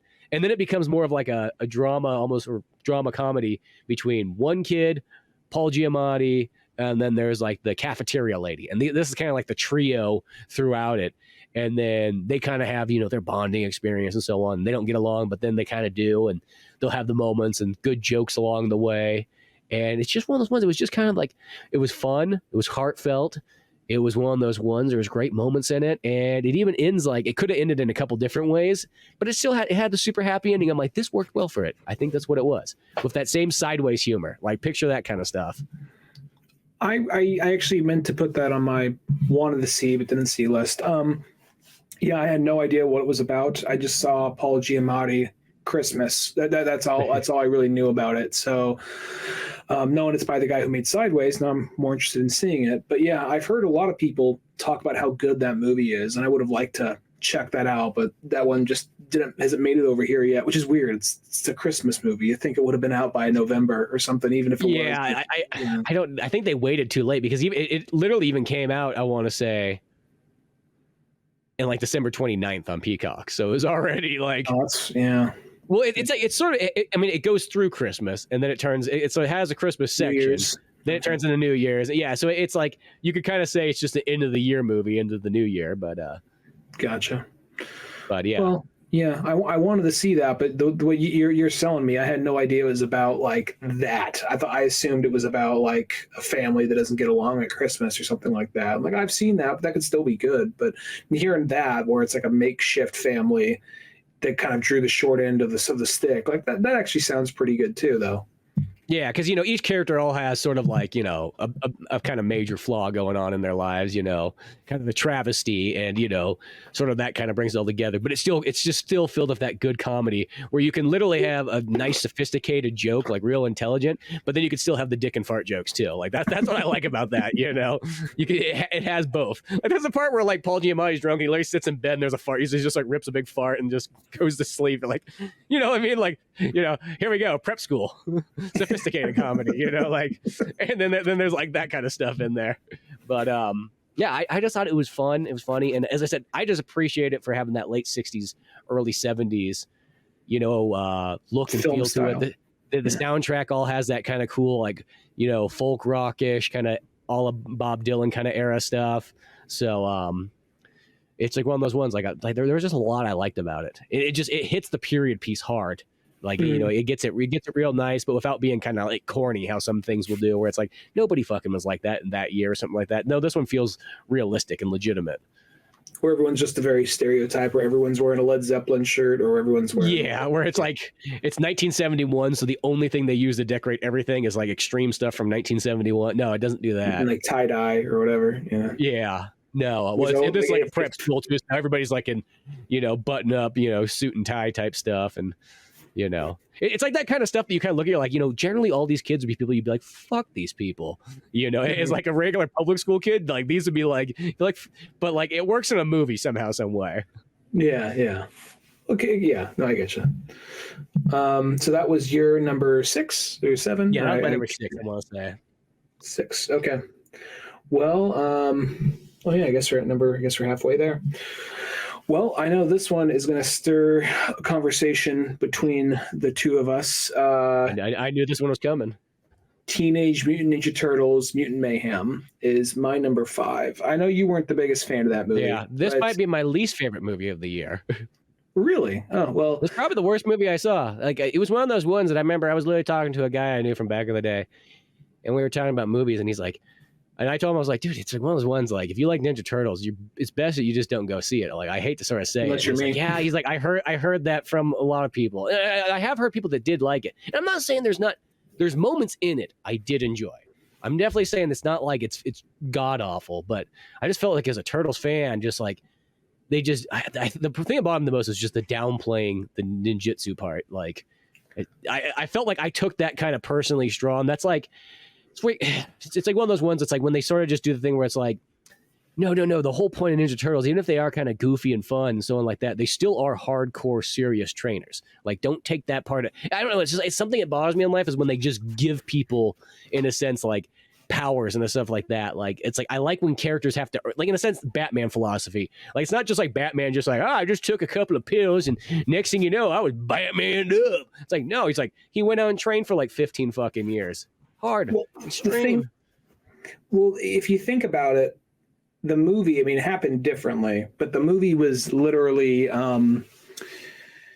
yes, they have enhanced strength. Yes, they have enhanced like reflexes, but that's the same thing of what's already in the comic and already in the other cartoon. It's just they learned from, they didn't have an ancient Japanese scroll from Splinter, who had a bunch of history with Shredder. They learned it just from watching. They learned it from watching movies, and I think that's kind of interesting. Just the idea of like, I don't know why, the idea that like somebody could sloppily kind of learn how to do this because we know they've been training. They've been training since they were kids. Since they were like this big. They showed that there's that montage that shows them being babies training that whole time. It's just they're a little bit more teenage at the exact same time, which is something that was never really emphasized in previous versions of them. It was just like the very superficial, like cowabunga type stuff. But they definitely feel more like teenagers. And I found myself kind of liking them because they did feel kind of like, goofy, awkward little underdogs that all still kind of fit the personality. My only complaint about the movie, and it's not even that this one of them, it's not a slight against him. I don't even think he did a bad job. It just sounded too young.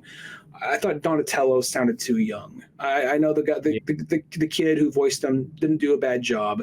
That voice just sounded too young for him, from what I'm used to, even though that probably is the age of the actor or whatever. Because I could still, Raphael. It makes him sound like a 10-year-old. That's the downfall. He's not a teenager anymore. He's now like a kid. Which apparently he was the age of the character he was playing. But at the same, I think the bigger thing that's more of like a because it's a Nickelodeon movie, and he voiced like. That's the voice actor. I don't know. I didn't watch the show, but my nephew did. Like, it was like the voice actor from like Gumball or something. So for a lot of Nickelodeon, like like Zoomers and Alpha, Gen like, A. Yeah, a lot of Zoomers and Gen A, they know that voice actor. So that was like, oh, Gumball's going to be in it or whatever. So, but even regardless of that, I think that it's one of the first time. I think it's like not the first time, but like I think a lot of the times when people get a franchise, they often do one of two things. They go like, I'm going to do my vision, and it's going to be so far. It's going to be my vision and my vision only. And then you do the thing where it's just kind of like, oh, we got the rights to this shit. Let's make a movie before the rights go out. And I think this movie finds that middle balance because we were reading the comics, the original comics on the podcast, and yeah, it wasn't as gritty, it wasn't as dirty, but I could definitely tell they pulled inspiration from that, the art style, the griminess of it, and then plus like the authenticity. I'm not going to say the authenticity because I've never been to New York, but I guess it felt a little more. It felt different, and it still felt like Turtles to me. The only thing, aside from Donatello's voice, the only thing that kind of, it wasn't like a make or break for me, it was just a little too like family movie for me, was the end. Well, mutants move into the sewers with them like they're one big family. I could have probably done without that, but that's going to be changed in the next movie. All the other mutants are going to move off. Bebop and Rocksteady are going to become bad guys. So everything's going to go this like a different direction by the end.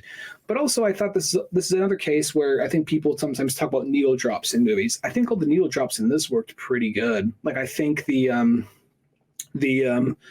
Hot Diggity montage where it's like where they're hitting up all these different like fronts of different trying to find Superfly. I thought that was great. I thought Ice Cube as Superfly was fantastic. I thought the action was great. I think really just, I'm not trying to say like, if you listen to me long enough, you will totally change your opinion. But I honestly think though, the whole like, I don't think it's some kind of Zoomer thing of like, you've got to be whoever you are. Who you are is special. And that's why you can do all these special abilities. I didn't take it as that. I just took it as, well, we don't want to have all this history to Shredder and let's just give Shredder the back seat. Thank God we finally have a movie that gave Shredder the back seat. And let's just jump to the point. And I kind of thought it was kind of funny and interesting making Splinter like a single dad trying to figure this shit out. Like he had like single dad energy who loved his kids, but was still trying to figure it out and go along with it. And even though this is like a very small thing, but it's kind of like a little South Park bit of humor. Like whenever they like had like the part where he's trying to throw like a party for them, he's like, look, I brought 3 coolest Chris's in the world, and they're cardboard cutouts of the actual like Chris Pratt, Chris Hemsworth, and I don't know, like, and they're like the real life versions of them, but everything else is still cartoony and deformed. That was just kind of a little like South Park kind of style. I don't know why I found that kind of funny. Yeah. But, just things like that. So I really liked the movie, and yeah, there you go. Yeah, as I said, yeah, it does it has its moments. I'm not going to deny that. There is funny bits. There is decent action. There is kind of cool animation here and there. I'm not saying that, but it's just the ninjutsu thing bothers me more than anything. The April O'Neil's fucking, I can't stand that either. That was terrible. And then it does have that, I feel like it does have that, come on guys, we can all be friends, like that fucking, in a sense it could be Zoomer shit, but that reminds me of all the terrible stuff that reminds me of the 70s sometimes too, where it's like, come on guys, let's all get together. No one, everyone could slap dicks and it's okay, like it's like, no, not everybody's going to be friends. Sometimes you just don't like certain people. Like I feel like go ahead, it's just one of those ones. And then they got the weird thing where they're like, oh, like Leo and April are going to be banging. And like, you're like, what the fuck? Like that's like, it's like one of those ones like, we literally have like bestiality, but it's like, no, we're all the same, man. Like we're all the same. Like it's trying to give that thing like, let's just, the turtles are going to go to high school and everything. I'm like, God, this is fucking stupid. This isn't the first time the turtles have had it for the hots for April O'Neil. It's also not the first time like they've had, like, I could also see that them doing something like maybe adding the tragedy of it, of like not all of them, but some of the family, the makeshift family by the end of the movie go separate directions. Like we know Bebop and Rocksteady aren't going to stay good. So I think there's something about that where they're building up like that could add more stakes to the next movie. Possibly. Like I didn't mind April O'Neil. Like I thought that she was fine. She's not, I mean, my favorite April O'Neil was probably the cartoon April O'Neil, because the first cartoon, because that's the one I'm used to. That's the one I know. But April O'Neil has been different enough, and they've changed her throughout the years. So making her closer to the Turtles' age, and also making her someone who can relate more to the Turtles in that way, I thought that was an interesting choice. It was like Is it everything that I would immediately jump to? No, but I thought it worked for the movie, and I liked her, and I also like that the voice actress for her because she's in a lot of other stuff. She's in what's it called? She's in The Bear. That show, and she's really good in that. So. Yeah. I just couldn't take all the super dorkiness and everybody's like a tragic loser, like that kind of storyline. Sometimes it's like, no, like April O'Neil's fucking like tough edged. She had to work her way up. Like come on, like this is where she is working her way up. Everybody, but they always have to do that thing where it's like, oh, they were just a loser in high school, and it's just like I feel like that's so overplayed and. I don't know. This is one of those movies that's literally. I don't think I'd go see the second one. I disliked it that much that I was like, I don't want to give Seth Rogen any more money. That like, it's like give me a new. Turtles will probably change over again anyways after like 2 movies. So I'll just wait for the next one and see how that rolls. Okay, well, I'm not gonna like sit here like you're wrong. The podcast is over. That's okay. There's a few people out there that like the movie. It's not saying that like I get it. Like it is fun. I think it's one of those ones. If you just go into it like I'm having a fun time, it's totally fine. If you're going into it like thinking Ninja Turtles, you're just gonna get yourself angry because that's what I noticed of like a lot of the other people I talk to is they got themselves all riled up. So that's why I started telling people I'm like. You just don't go see it. You know what I mean? Don't stress yourself out, man. I guess Raphael is probably one of my favorite turtles, but I think I'm probably more like Michelangelo. Like, hey man, we could all get along. Where you're more like Raphael. Like, no, fuck this, bro. Fuck this shit. Well, part two is like Donatello's my favorite character, so that probably adds that extra. Like, oh, they make Donatello like a bitch in this one. Like, come on, like. He was he's in the mission though. He's in the mission. Yeah, they make him retarded and shit. Like, what the fuck is this bullshit? Like, I'm full on that. He was functionally autistic in the last cartoon iteration, Rise of Ninja Turtles. They did something different with each turtle. In the last one, they gave him powers, and the last one I didn't see everything of it. What I saw was good, but there's some stuff like, yo, you're doing that, okay. But they put a lot of inspiration from Studio Trigger, which is pretty awesome. So yeah, it just feels like this day and age. It feels like somebody's in the computers and they're smart and everything. They must be retarded. And it's like, dude, no, we're not all fucking retarded. Like I like computers and all this stuff. I related to Donatello since the '80s. Don't you try to tell me I'm retarded. No, you're fucking retarded. You're in the computer. Are you in the computers? Yeah, you're fucking retarded. Case closed. What's this guy still talking with? Get him out. Get him a Sprite and get him out of here. Get him a Sprite. Get him out of here. Here's your helmet. I like Sprite. Yeah, of course you fucking do. Just slam that helmet on you, put you on a bike with training wheels, just push you out. Push you out. You just go straight into like the elevator, like down like a flight of stairs. I think it's just that one. It's like sometimes there's that thing where you see stuff, you're like, when you see the character, it's like the one I relate to, which also sort of reminds me of almost that joke that's in like, I think it's in like one of the guys talking about a Mallrats or whatever, like we're one of the panels and whatnot, or something. He's like, and there up on the screen, there's my guy that I relate to, fucking Jason Lee in Mallrats, and then I'm watching Chasing Amy, and here he is, and he wants to do, go out and have a threesome with his best buddy. Like, what does that say about me? You're fucking gay. Hey man, just embrace it, Yeah, it's one of those. Just chug that Sprite. I guess I just got to embrace being retarded. You know what I mean? Just carry a Sprite around and just whatever. I don't care.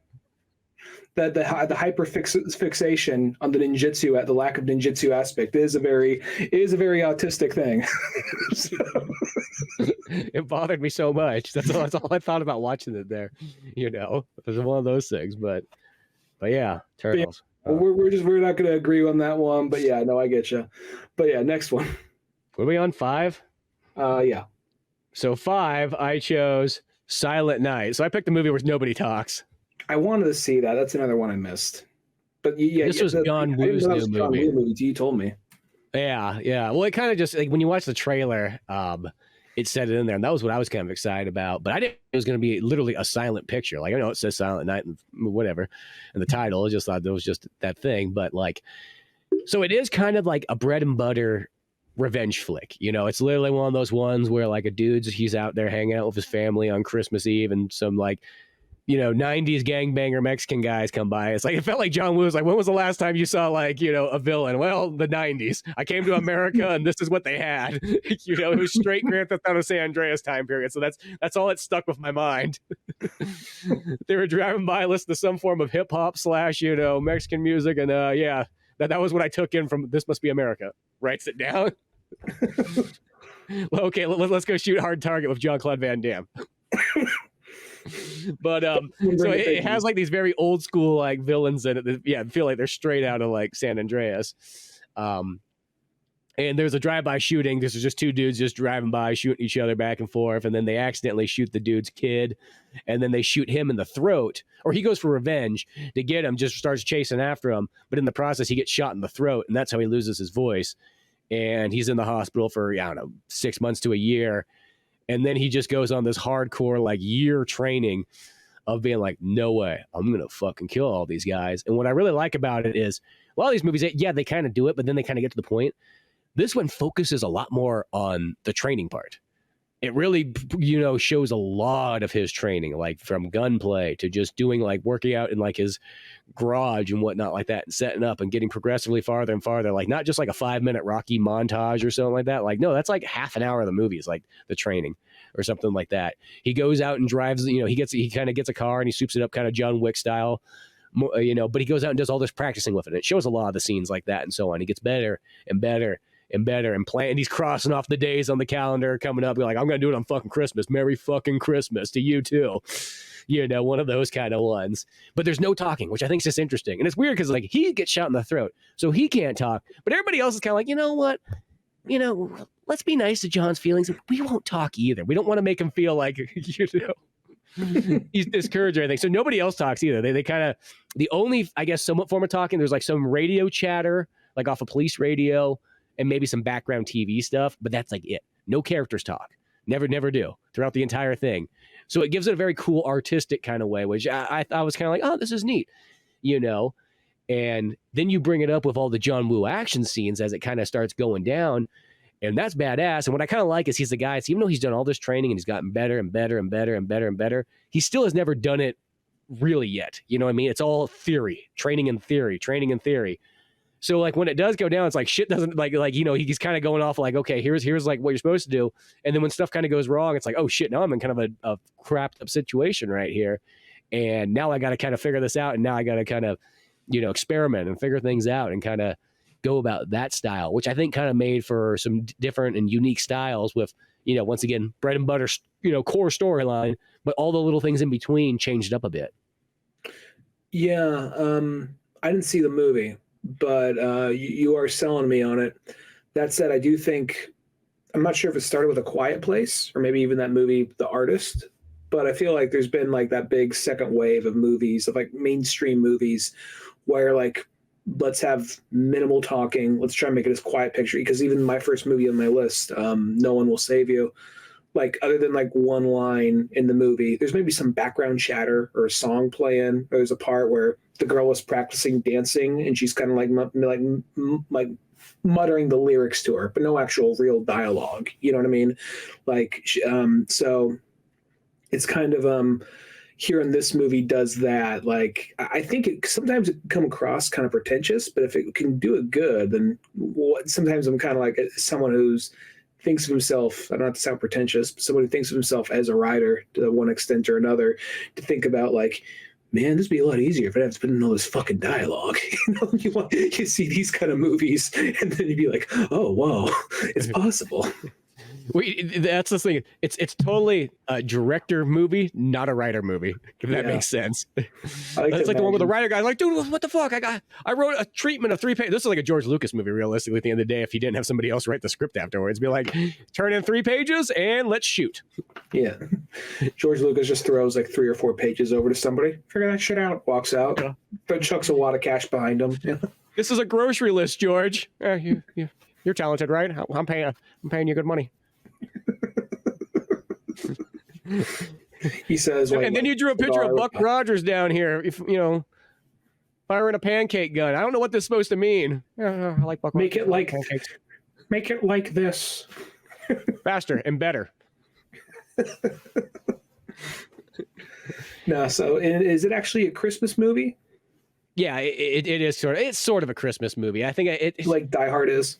kind of, yeah, but I would say Die Hard's still more Christmassy than this. This one just sort of happens like 90% of the movies doesn't happen on Christmas. It just happens to be it's like one of those ones like, oh, you shot my kid on Christmas Eve. Guess what I'm doing on Christmas Eve next year? Well, Die Hard became kind of like a Christmas movie retroactively because that movie originally came out like in May or June or something like that. Like it was one of those things where the Christmas vibe and tone of it was meant to be kind of like just to contrast all the violence and make it kind of ironic and like, okay, it just happens to take place on Christmas. But then everyone just started like, Die Hard's Christmas movie. Die Hard's a Christmas movie. Like, fuck it. Yeah, it's a Christmas movie now. You know, it just got adopted as that. So yeah, this one, not as much as Die Hard, but still kind of there, like the Christmas jingles and music and imagery and whatnot. Yeah, there's a little bit, because when he's first doing his revenge, he's got like a Christmas sweater on, like, you know. Okay. So there's a little bit of stuff there, but I would say it's one of those movies where there's a Christmas scenes, but the majority of it's not that. It's, you know, it's just him, you know, training, thinking about the past, thinking about killing people, you know, doing all this stuff. And then when it goes to like the shootout at the end, because he teams up with like this like police lieutenant guy and whatnot like that, and it goes full Punisher. I mean, like, it just feels like he's wearing like a trench coat and everything like that, and he's fully loaded with armor and all kinds of guns and whatnot. And as I said, it's John Woo action just to the extreme, so you're getting all kinds of great stuff there. And I'm just happy to see John Woo make an American movie, because I feel like he hasn't made one in feels like 15 years. I'm just trying to think what the heck the last one was. I know Wind Talkers would be one of the ones. He must have something past that, but everything else has been back to Hong Kong for a good while. Yeah, I have to check that out. It's one I wanted to see, just missed it. But yeah. So that's your number 5? That was 5. Okay. Yeah, I really did want to check that one out. It just wasn't playing over here at the time. At least I don't think it was. Yeah, that one I at least was able to catch in theaters. It actually did make it. My number 4 is Guardians of the Galaxy Volume 3. This is where for a little bit, my list is going to go a little bit of like, okay, we're back to the tights shit. Yeah. Well, no, Guardians of the Galaxy 3 was one of those ones. It was that was the good, solid movie for Marvel in, like, you know, their last 5-year run. Maybe it's not been that long, 3-year run, where nothing's been bad, but it's just been kind of like, everything's been like at that medium kind of like, yeah, it's like 2.5 stars out of 4. Like, that's how a lot of movies have kind of fared for a while, where like, they're not bad, but if you didn't see it, you weren't missing out on anything either, you know? You could still enjoy it. Since Endgame, I think the only ones that have been pretty good have been like Black Panther 2, Spider-Man 3, and Guardians of the Galaxy 3. Like, I think everything else has just been like, that was fun. Like, yeah, it was fun to like, that was okay, you know? Yeah. And 100%. I think one of the reasons why Guardians of the Galaxy 3 was as good as it was is, I mean, it's not the only reason, but I think James Gunn's a really good writer and a really good director, and he's good at following through on themes and, you know, having nuance throughout it and all that. And plus, these are characters he obviously really cares about. I think one reason why Guardians 3 was as good as it was is because it's a series that I have to kind of remind myself that it takes place in the Marvel Universe. Because, I mean, yeah, they pump up in other people's movies, but their standalone movies are kind of over here. Like, we need to see like Endgame or whatever to understand the whole Gamora thing. Mm-hmm. But at the end of the day, most of their stuff is pretty contained just to them, and it kind of feels just kind of like this grittier, funnier Star Wars movie. You know what I mean? Like like this alternate Star Wars movie that's just a little bit more like a little bit funnier and a little like, you know, like kind of feels more Dirty Dozen, you know. And I just, where Guardians of the Galaxy 2 I really like, I still feel like that one kind of leans a little too hard into the comedy at some points. I think this movie has that right balance. Like, it's still definitely an action comedy, but it doesn't like lean too hard into the comedy. There's no moment where I found myself groaning, but at least I can remember where I found myself groaning into the comedy. Plus, the whole story with Rocket, like, I was a little worried because, like, oh, Rocket's going to be out of half this or most of this movie, and it's because he's my favorite character, and we're just going to get the flashbacks here and there. But it still worked really well. Like, I don't know if I call this my favorite one, But there's a point where I liked 1 and 2 equally, but as time's gone on, even though I still really like 2, I think I like 1 more, and I think maybe this one right behind 1. But yeah, the action was really good. The story kept on moving. A lot of funny interactions throughout it. Plus the scenes, all the scenes with Rocket and the flashback. And I think the other thing that really is effective about the whole Rocket flashback sequences is because if you listen to the way they're talking and acting, it sounds like you if you just close your eyes, it just sounds like you're watching a stupid child's film. You know what I mean?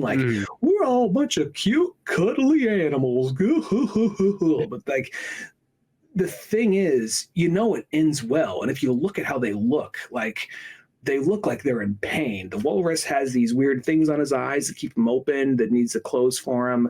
The rabbit has no arms or legs, and it has these weird little spider legs sticking out of its back to make it walk. They all look like they're in fucking pain, but they still have this very cheery optimism that everything's going to be okay. And you're like, oh, fuck, it's not. So then when they're all talking about what they want to do, even though it's very basic storytelling, it's cute cuddly animals, we're gonna be best friends forever, oh, fuck yeah, because that should be in the playbook of dude, you're phoning it in, yeah, but it really fucking works right here, it's coming, but it really the part when he has the full-on meltdown, the part when they're all dead and he's standing over them and he just screams, it's not a what'd you do, it's a very visceral just scream, and then he just goes fucking hog on that motherfucker's face. That movie, I just really enjoyed it, and I thought all the drama worked too. When people say Marvel's lost its touch, not everything. This movie clearly didn't lose its touch. I still think you just gotta stop treating it so episodically and start treating them like movies again. I think you do something like this. This doesn't feel like an episode. This feels like a movie. Something like Black Panther 2 didn't feel like an episode. It felt like a movie. So that's what you got to do. You got to kind of make less of them and give them this kind of attention. So yeah, give them more of that, give them more depth, because that was one thing that made this one nicer over a lot of the other, because a lot of the other Marvel ones, it's they've come they sort of flatline, where it's one of those ones they just sort of use this works, a couple flashy scenes here, it feels like no one's they're trying not to make anything sophisticated. It feels like that went out the window. They're just let's just make it kind of dumb popcorn fun, make a quick buck and get out to the next one. And where this one had elements to it, there was a lot of good stuff in it. I don't remember anything really wrong with it either. I enjoyed it. It probably didn't make my list, but it still was really solid. I still enjoyed it a lot. I probably liked it more in 2 as well. But yeah, it was a good one overall. And that brings us to your number 4. So we're on 4. So my number 4 is Godzilla -0 or -1. -1. That was a really good movie. Yeah, I'm so glad I saw that. Yeah, I'm just so glad that one actually came to theaters. And that's a perfect example of see what happens when you actually don't get cold feet and you actually show the movie and you show it the way that God intended in Japanese and everything like that. And you don't try to dub it or something like that. And then it still makes gangbusters of cash. That's what I mean. Is it's like the Dragon Ball Z thing. It's kind of like when they started bringing the Dragon Ball Z movies and they're like, oh shit, we didn't realize that was going to make a lot of money. It's you could have probably done this in 1998 too, and it would have worked just as good, but you just didn't yet. You waited, and then when it finally happened, you're like, see, there it is. There's the money. You could have had this early. You could have had this for a long time. And something about this movie, because we've both said on this podcast before, sometimes it's I'm gonna use another example, and I think now maybe it's when you're getting older, you just have appreciation for the retro things. I remember sometimes people saying and I kind of feel it this way to a certain extent, but sometimes you know what, they need to have a Superman movie where he just fucking fights someone. You don't need to have a Superman movie where he's always just stopping a plane from falling or catching trains or whatever. I'm I think you could still do that, but at the time I was no, I think we need to have Superman start smacking some fuckers. And now, but then at the same time though, to make that comparison, I was kind of like, okay, Godzilla attacks some shit. Let's have a monster come out and fucking wreck some shit. And that, like, have these monsters go at it, And I still kind of lean that way. But in this case of the movie, I feel like this is one of those examples where, all right, well, this is how you do it. If you're going to do man versus Godzilla, this is the way you fucking do it. You don't do because Shin Godzilla was that too, and that was really good, but at least it kept you on your toes because Godzilla kept on changing until it became closer to Godzilla we knew. Where this right here, it's also like it's in a time period we haven't seen since probably the first Godzilla or second Godzilla, really. And then even earlier, technically. Yeah.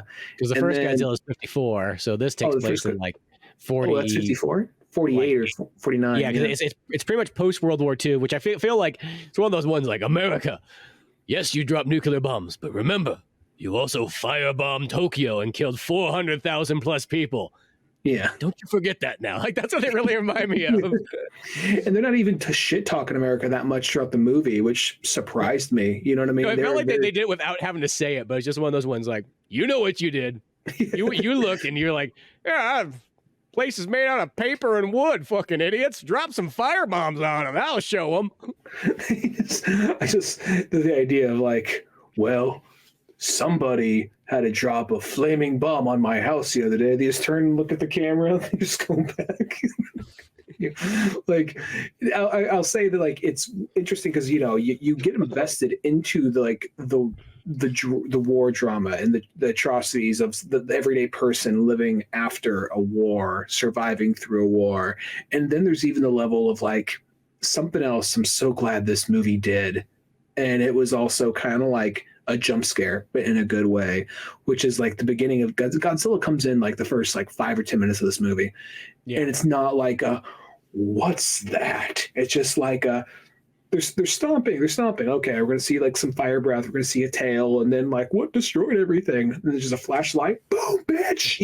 It's just like he's there. We get good side of him. It's just like, why you're fucking here. Why are we gonna wait 30 or 40 fucking minutes to show the back of this thing's head?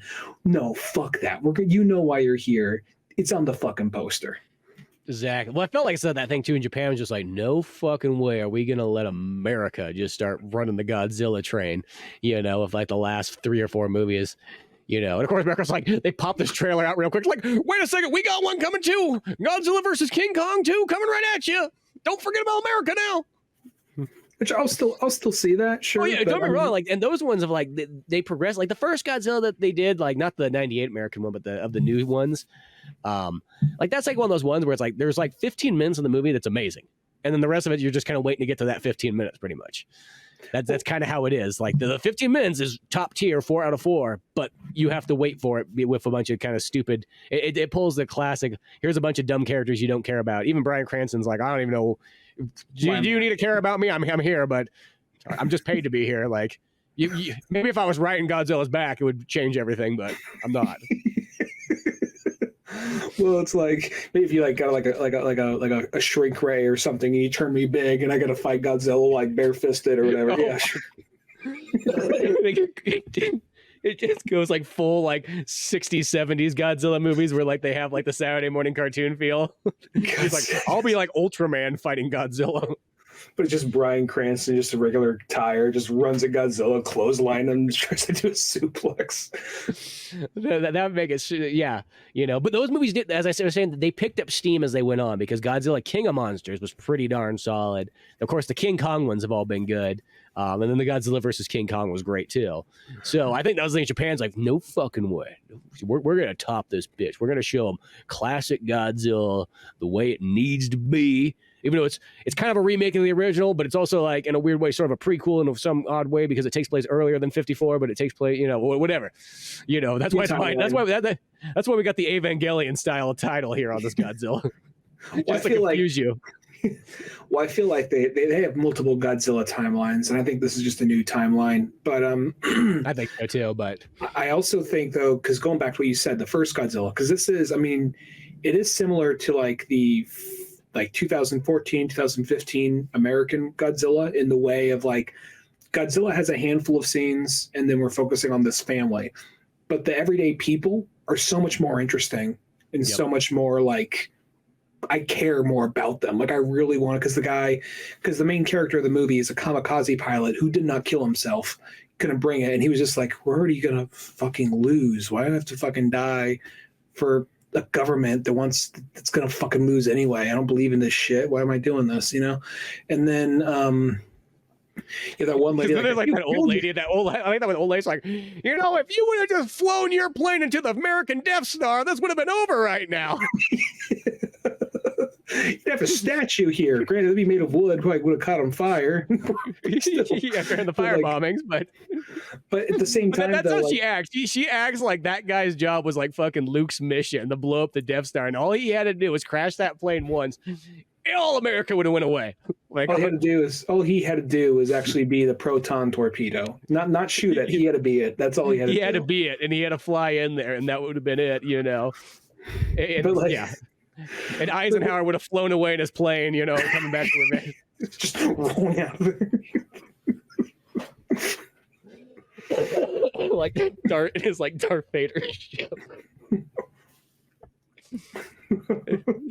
But that's how it is. It's like, I'm thinking Roosevelt. I'm thinking Roosevelt. No, I was thinking Roosevelt wrong away. Oh yeah, Roosevelt. Well, I think it's towards the end of the war, so that's why I went. No, I drew. Yeah. But yeah, it's like I like it's like that my one crash of a plane would have made the world of a difference. Yeah, fucking would have. Guess what? Tokyo would still be here. My family would be here. You wouldn't be here, but everybody else would be here. Put that on your shoulder. Yeah.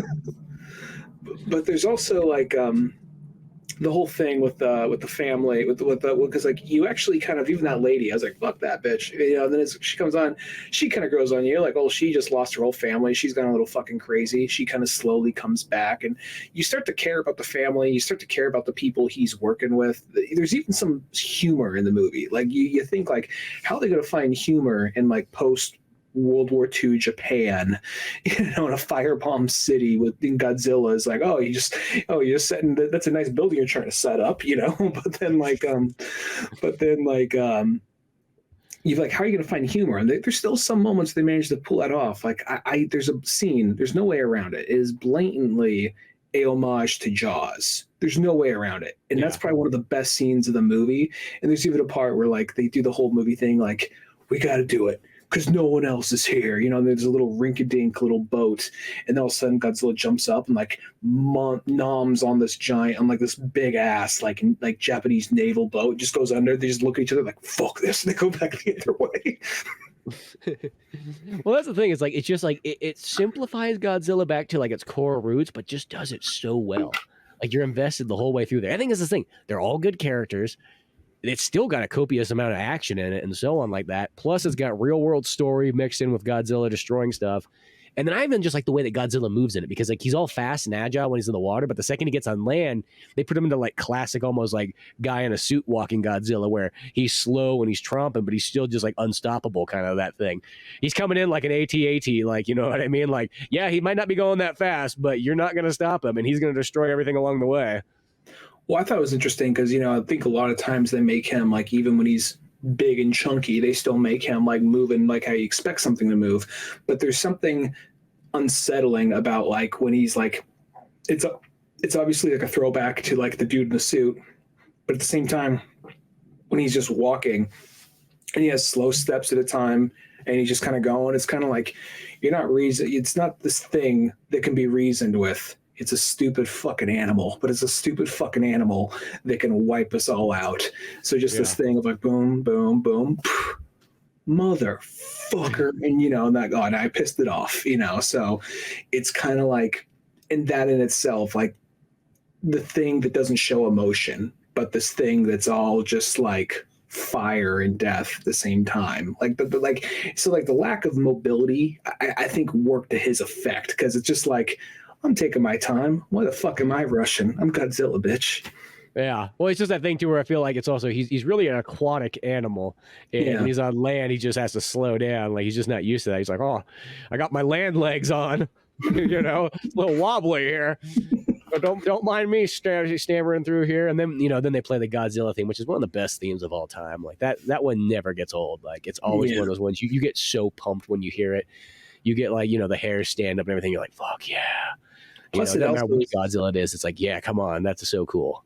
It's also like really, because sometimes you just think like you hear that theme, you're just like, oh, Godzilla's here to show up, but now you hear that thing in this kind of like, oh, it's actually fucking scary. This is a scary Godzilla, because sometimes you find yourself rooting for Godzilla. Like, I'm not really scared of Godzilla in the new American ones because we want him to see him beat the other monsters, and he has a lot more emotion. But there's something about a Godzilla with no emotion, but it's still just all that like fire and destruction that is like, and you hear that theme like, oh, we're fucked, Yeah, well, Godzilla's one of those kind of ones that's like he's like the proto, like just like Freddy or Jason. For as time goes on, they almost become the good guy that you root for.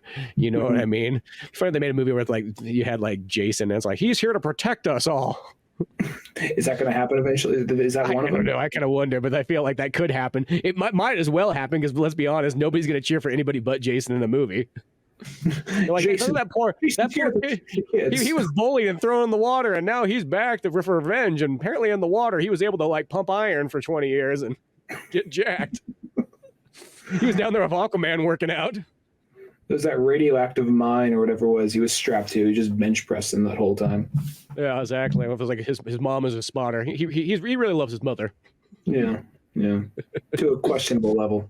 Yeah, a dangerous one, but yeah, God, that Godzilla movie was just so good. Like everything about it was just like pure, like 4 out of 4, solid. Like it's just that one. Like it's the movie that just needed to come out. I felt like, I mean, that's like someone's like, there's like 60 fucking Godzilla movies. What do you mean that one just needed? Like this variation of it just kind of needed to come out.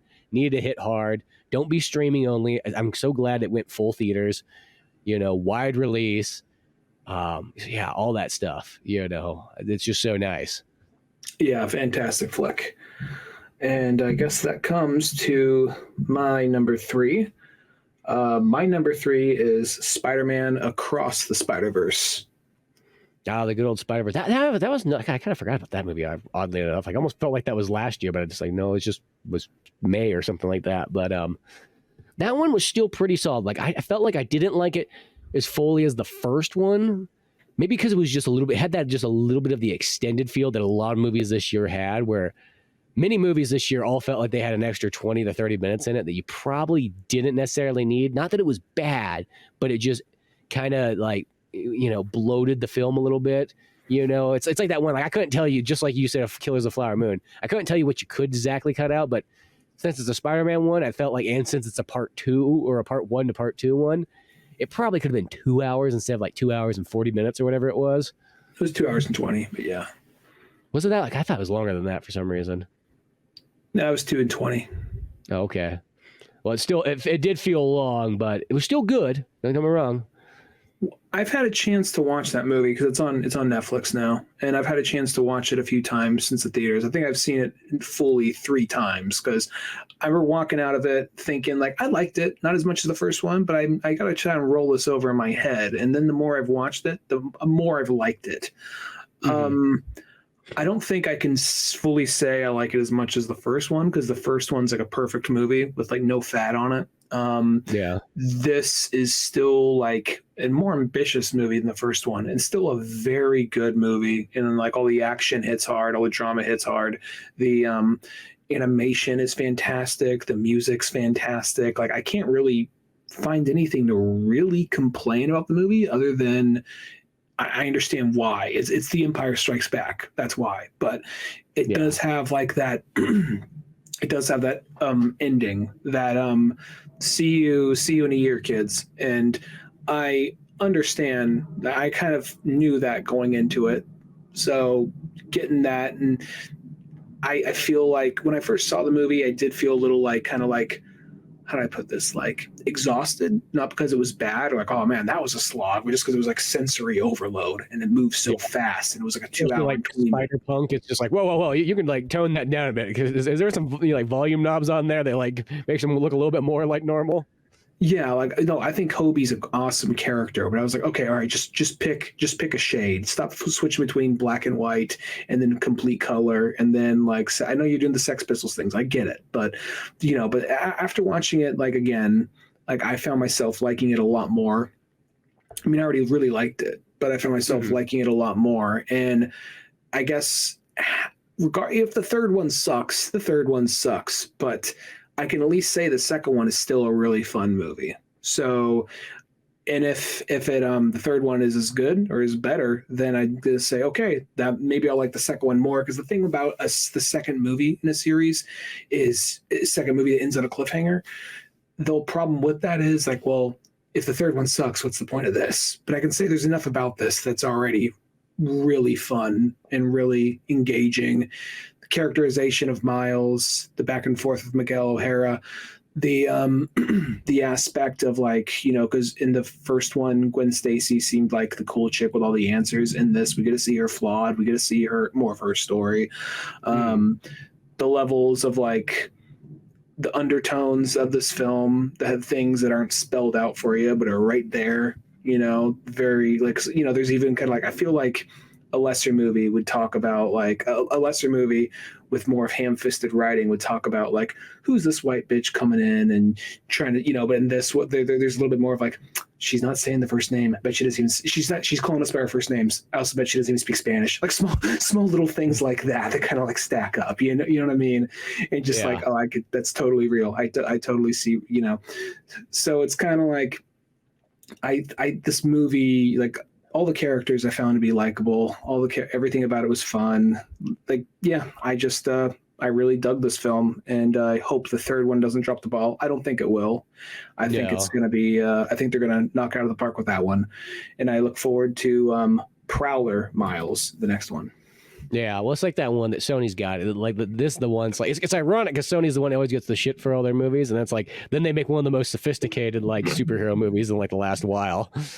I think that Sony really overlooked what they were doing. Like, just make whatever the fuck you want. We don't care. It's some stupid, silly kids shit. We'll be over here making Morbius. Like, all right, yeah, you guys go do that. We'll be making Venom 1, 2, and 3. Like, okay, and Craven's going to be rated R. Like, that's nice, I guess. So it's like, what else is rated R? What? A bunch of other fucking movies. So yeah.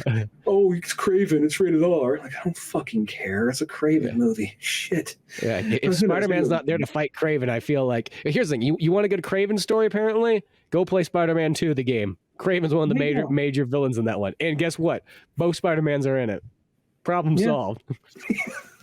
Yeah, I mean, we'll see. I mean, I'm not gonna waste my time with Morbius. If I hear Craven is good, then I'll probably wait for streaming or something. But like, I doubt it will be. You never know. I'll give a little bit of the benefit of doubt. Maybe somebody will just get in the right hands. But I'm not. I hold my breath. I guess I'll say that. Well, he's also like he has like the instincts of an animal, and he defends animals. He's not a poacher. He defends animals. Like, he's hunting down people. It's like, it's not Craven, but okay. So sometimes it's like there's a time and a place, but like, yeah, it's like, I mean, that's like they're trying to make him like Poison Ivy, because that's like Poison Ivy, I feel, is like she's not really a villain. She's actually trying to protect the Earth. She just goes so far overboard that she becomes a psychopath in a sense. And like, where it's like, okay, you start off doing the right thing, and now you're trying to like destroy everything. She's more of an anti-villain, but more of an anti-hero by this point in DC, because she even kind of like, there'll be times where her and Batman are in the same room, they shoot each other a glance, and that's all it's that. Like, because now Batman's on good terms with Harley, so it all changes. Well, I feel like it's like back in the old days. It's like, yeah, she's in the plans, fucking bitch. Like, stupid fucking hippie. Yeah, I felt like that's how it ran for the longest time, and then they realized like, oh no, we can make her like Captain Planet, like an eco-terrorist kind of. Go back to your fucking Grateful Dead concert, you stupid fucking twat. It's like the one where like Bruce Wayne, he's like, and Bruce Wayne signs off on a lumber project, build 1,000 more acres for real estate and for a new mall. And then Poison Ivy would come in to try to fight him there, and then Bruce Wayne would be like, I'm putting you back in your place. The newspaper of the spinning headline. It's just like a picture of Bruce Wayne like pissing on like a stump of like a 800-year-old redwood, like flipping the bird. Taking a dump on it, doing 2 thumbs up. But yeah, Spider-Man Across the Spider-Verse. Yeah, no. So that one was pretty. I think once it's a trilogy, I think it will probably be. It's one of those ones. As I said, I enjoyed it pretty thoroughly from what I remember. As I said, I felt like it just had that same problem that so many movies this year had, where it was just everything felt like it was just a tad bit longer than they needed to be. I mean, that's the same thing. Mission Impossible, even John Wick, and it's like it's not that they're bad movies; they were just a little bit like they just tone it back, maybe just a bit. I don't know. Maybe that ruins it. Who knows? I found with knowing where it's going, I found like it wasn't exactly a short movie, but knowing where it ends and where it's going, I kind of understand why all the pieces are there. Like there's everything in that movie, like the first one, is crucial information. It's just different pacing from the first one. But I get what you mean, though. But okay, what are we going on? Number 3 now? 3, yeah. So my number 3 is The Iron Claw. I really wanted to see that. That was like one of the movies I wanted to see the most this year. Well, that was that one. Once this trailer started coming out, I was like, oh, there's a Von Erich movie? Like, and I remember that, I like, watching the Von Erich scores, like, well, reruns of, because they're all like the 80s. 70s and 80s, but there was a really good documentary that came out in the 2000s that WWE put out on kind of the Von Erichs, and it had the Fabulous Freebirds and a handful of the other guys all in that Texas kind of section of wrestling, that part. And that was a time period too. I think it was even like when me and Marshall were living in like Nashville, and we just watched like a wrestling documentary like every day before going to the gym just to get all pumped up and so on. So we went through all of them because it was when Netflix was really good, when they didn't have a bunch of like shit Netflix original programs and all that kind of stuff, and actually just it had like a ginormous selection. And I remember because we were watching it on Cisco's profile, and then he like changed his password. I'm like, dude, what are you doing? Change your password. He's like, there was a bunch of wrestling stuff that came up on there. I was like, that was me. And I just remember going through, like, it was just like one of those ones I was just doing like a huge catch up, because it's like, okay, this was like a perfect time, was like they put out all these documentaries and so on like that, and you could catch up on all the classic wrestling stuff, and the Von Erichs was one of them. And when they kind of had this drama one coming out, I was like, oh, dude, I'm stoked to see this. And the other ones too, it's Zac Efron.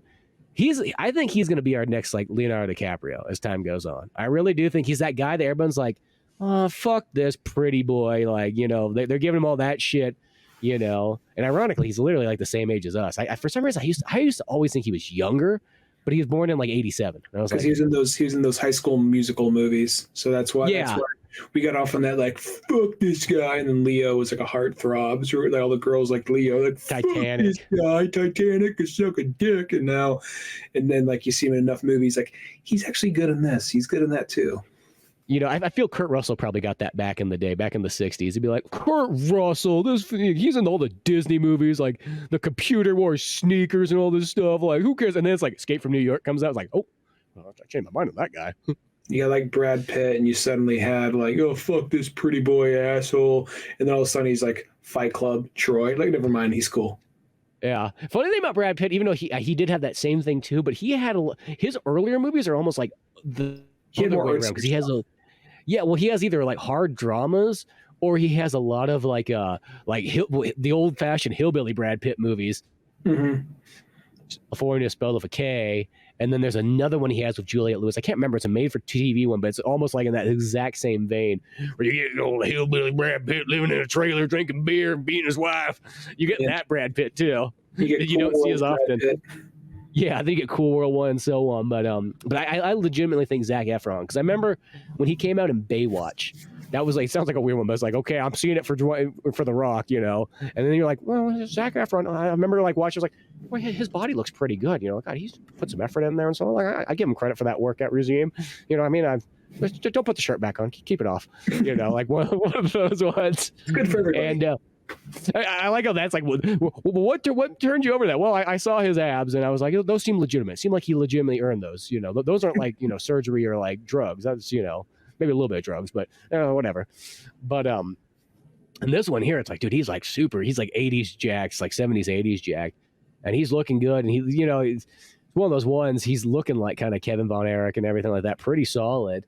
And they use him as sort of the main character, and then the other brothers sort of circle around. They're missing one brother for some reason. I can't remember exactly what his name is, but I remember that I was like, oh, like one just sort of gets like, we got enough brothers as is. And I think the movie kind of says something like, well, there's just so much tragedy. It's like, do we want to add one more tragedy to all this? Because that's like kind of the thing about that story. I remember when watching the documentary back in the day. Is it like it's one of those ones where it's like it's real life, but it is that one. It's like there's constant death and tragedy as things go on. You know what I mean? And it's been a family where the father was a wrestler and he struggled to provide for his family, but then he sort of got it going and just good enough, and everybody else joined the family business and they were keeping it going. And in the movie, they definitely make the father seem like he's a little bit harder, like he's trying to do right, but it almost makes it have like sort of a little bit more like, Dad, you pushed our brothers too far. And then I was listening to a Talk Is Jericho podcast where it had Kevin Von Erich and his sons on there, and they're like, yeah, they made our dad a little bit more, or our dad and grandpa seem a little bit more hardcore than he really was. He was actually like the greatest guy ever, but that's how a movie is. You got to have the hard drama. Yeah. No, I get you. That's a movie I really wanted to see, and I saw that at the top of a lot of people's lists. But yeah, it's great wrestling scenes in it. I mean, God, like it's like they put the effort into it. It looks really good. They got a handful of other classic wrestlers in there, like Harley Race is in there. Ric Flair has an amazing scene. Ric Flair, somebody playing Ric Flair, but yeah, just because Ric Flair is just like one of the coolest guys ever. But yeah, just everything about it just kind of goes through them about like early 70s, watching these guys' career go. I mean, if there's one little complaint, I wish it had just maybe a little bit more wrestling. It does focus a little bit more on the drama than the wrestling, but when it does have wrestling, it's great. I mean, it's kind of in like a similar category as The Wrestler in a sense. Maybe not as dark and dreary as that movie is, though ironically, that movie makes me feel uplifted at the same time. I don't know why. Feature kind of thing. Yeah, that's like one of those weird movies. I remember when I told someone, like, dude, like that movie came out, I watched it like 7 or 8 times. And they're like, how the hell could you watch that multiple times? I don't know. It kind of puts a smile on my face. Like, I get it. Like, it makes sense. But this one sort of like, other than the fact that there's a lot of death and all the, the brothers passing away and so on like that. I mean, spoilers, I guess, but it's kind of sort of wrestling tragedy. It does, for Kevin Von Erich, Zac Efron's character, it has sort of worked, like, it has come full circle. He's still doing good. His kids wrestling, or a couple of the kids wrestling AEW nowadays. And they keep the kind of like the joy alive. But it's a very interesting story. Like, I think it's one of the ones you don't have to. I mean, if you like classic 70s, 80s wrestling, yes, that adds a lot more to it. But I think story wise, it's great as is. You know what I mean? And Zac Efron, I think he's going to be the new Leo. He is totally going to be the new Leo.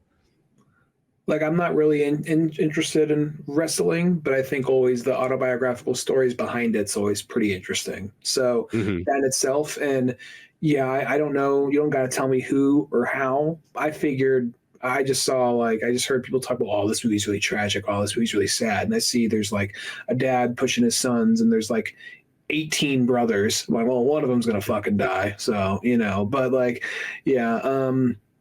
Yeah, I really wanted to see that movie this year, but I'm glad to hear you say, someone who is a proper wrestling fan, saying, no, it's not just typical, like, typical shit, that it is really good. So, yeah, no, it's well worth checking out. Yeah, as I said, I really enjoyed it, and I felt it was once. Now I feel if Zac Efron, you just put him in the hands of like a Martin Scorsese, or a Tarantino or something like that. And I think he could be an impressive powerhouse. I think that's the next step he sort of needs, is you just need to give him one of those big directors. And, I think he's on the road to being that guy. Leo just can't pick up the phone. Like, he's gonna, I wonder if like he's doing also, I think Efron's gonna have to be willing to let himself, because it took Leo a while to let himself be like an ugly or dorky guy in a movie. I mean, in like his more recent stuff, but like for a while though, because he was still like, yeah, you're doing some art heavy acting, but like it took him how long before you just going like, I'm earnest, just like, yeah, well, because he's still like the pretty boy, like in Blood Diamonds and all that kind of stuff, that just happens to be still a tragic movie of real life events. like wearing like Killers of the Flower Moon, where he's doing his redneck grumpy cat impersonation the whole movie, you know. So, but it worked. It worked. Yes, I'm totally doing that. Oh my gosh. But yeah. Okay. What we on 2? We're on 2. This is going to help speed it up a little bit. My number 2 is Godzilla -1. Godzilla -1. Such a good movie. Such a good flick. Well, if that's your number 2, my number 2 is Tetris. You saw Tetris. I did. I literally got a free Apple account just so I could watch that. Well, they were like for like Black Friday or Christmas or one or the other. They were like, here, you get 3 months free of Apple. And it's like, I just want it for Tetris. And of course, since it's Apple, it's kind of a pain in the ass to get. Like, and I feel if you have all your stuff Macintosh, and all that stuff, it's probably not bad at all. But like when you're trying to get it like on an Amazon device or something like that, you got to like fucking do backflips and go through hoops. I'm like, I just want. Let me pull up my iPad and okay, go on here. Yeah, like I had to do all this just to get to it, but whatever.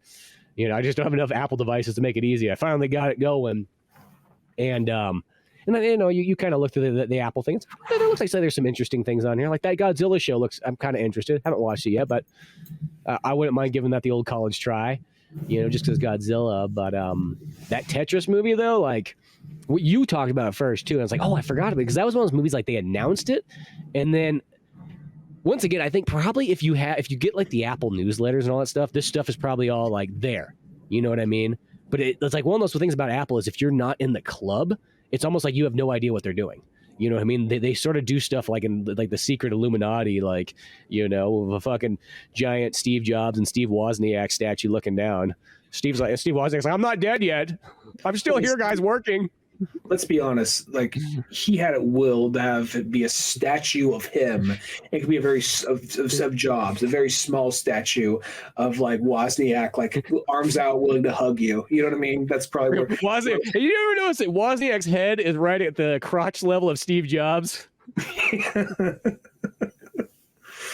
Jobs just has like the stern look, like, and no matter what part of the room you're standing in, it looks like he's looking at you, but he's like looking down with his hands on his hips, like you did bad.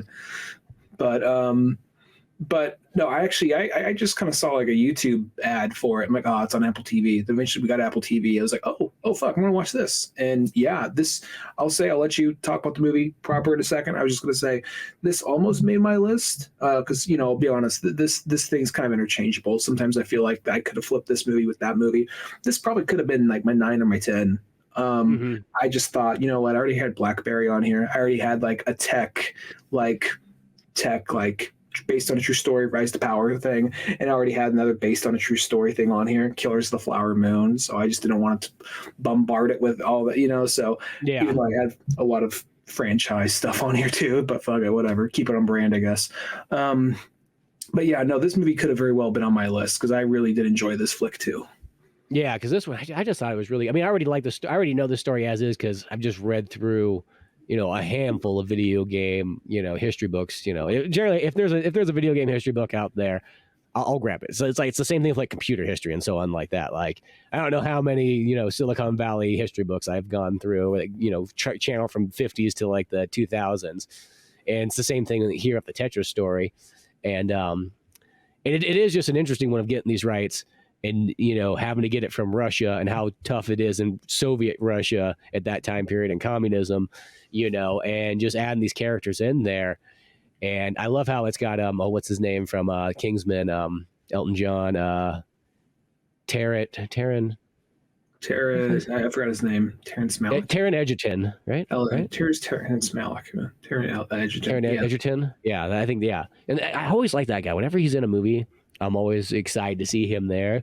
And the fact that he plays the dude who's just kind of doing the business thing of like, I'm going to go in, going to buy the rights, kind of work it through. And it's a total business movie, but it's got such great kind of suspense going on throughout it and just kind of build up. I think they definitely turn it up like a lot more because there's a part like where you get the cool thing too is you have all the like for all like people who are in the video game history and so it's like there's all like the classic guys like you got Minoru Arakawa there and Howard Lincoln of Nintendo America, which are like almost like the Steve Jobs and Steve Wozniak if Nintendo is your jam,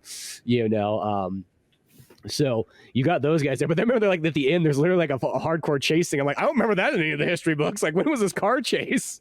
I'm hoping that's real. I'm really hoping that's real. I mean, I was watching it like that point. There's that part like in Pain and Gain where the movie stops for a second. It says still based on a true story.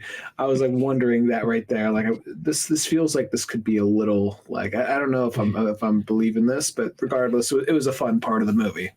Yeah, I think that one just let's turn this to 11 kind of a moment. But, it could have been like there's like a car that was kind of they think they may have been following them. That took a few corners fast, you know. But yeah, it's just so fun to watch this business deal go back and forth because then you got kind of the shady company with like the guys who like the father who dresses like it's 1932 still, you know, looks like he works for the Penguin, you know, and his like shitty college like son who's like, Daddy, I'm taking over the business now, let me do it, you know. And how Terran's got to battle this guy the whole way through, you know, and get Alexei, the guy who created Tetris, you know, on his side and sort of like do it right and make sure that everything turns out. And, you know, I just love the way it kind of goes. It's just a business story. It's a simple movie. Like it's one of those ones like it does have that kind of like sort of low budget. Well, I mean, if you're filming in Russia, you just got to find like, here's some buildings that are kind of gray and, you know, look like they came out of Gears of War.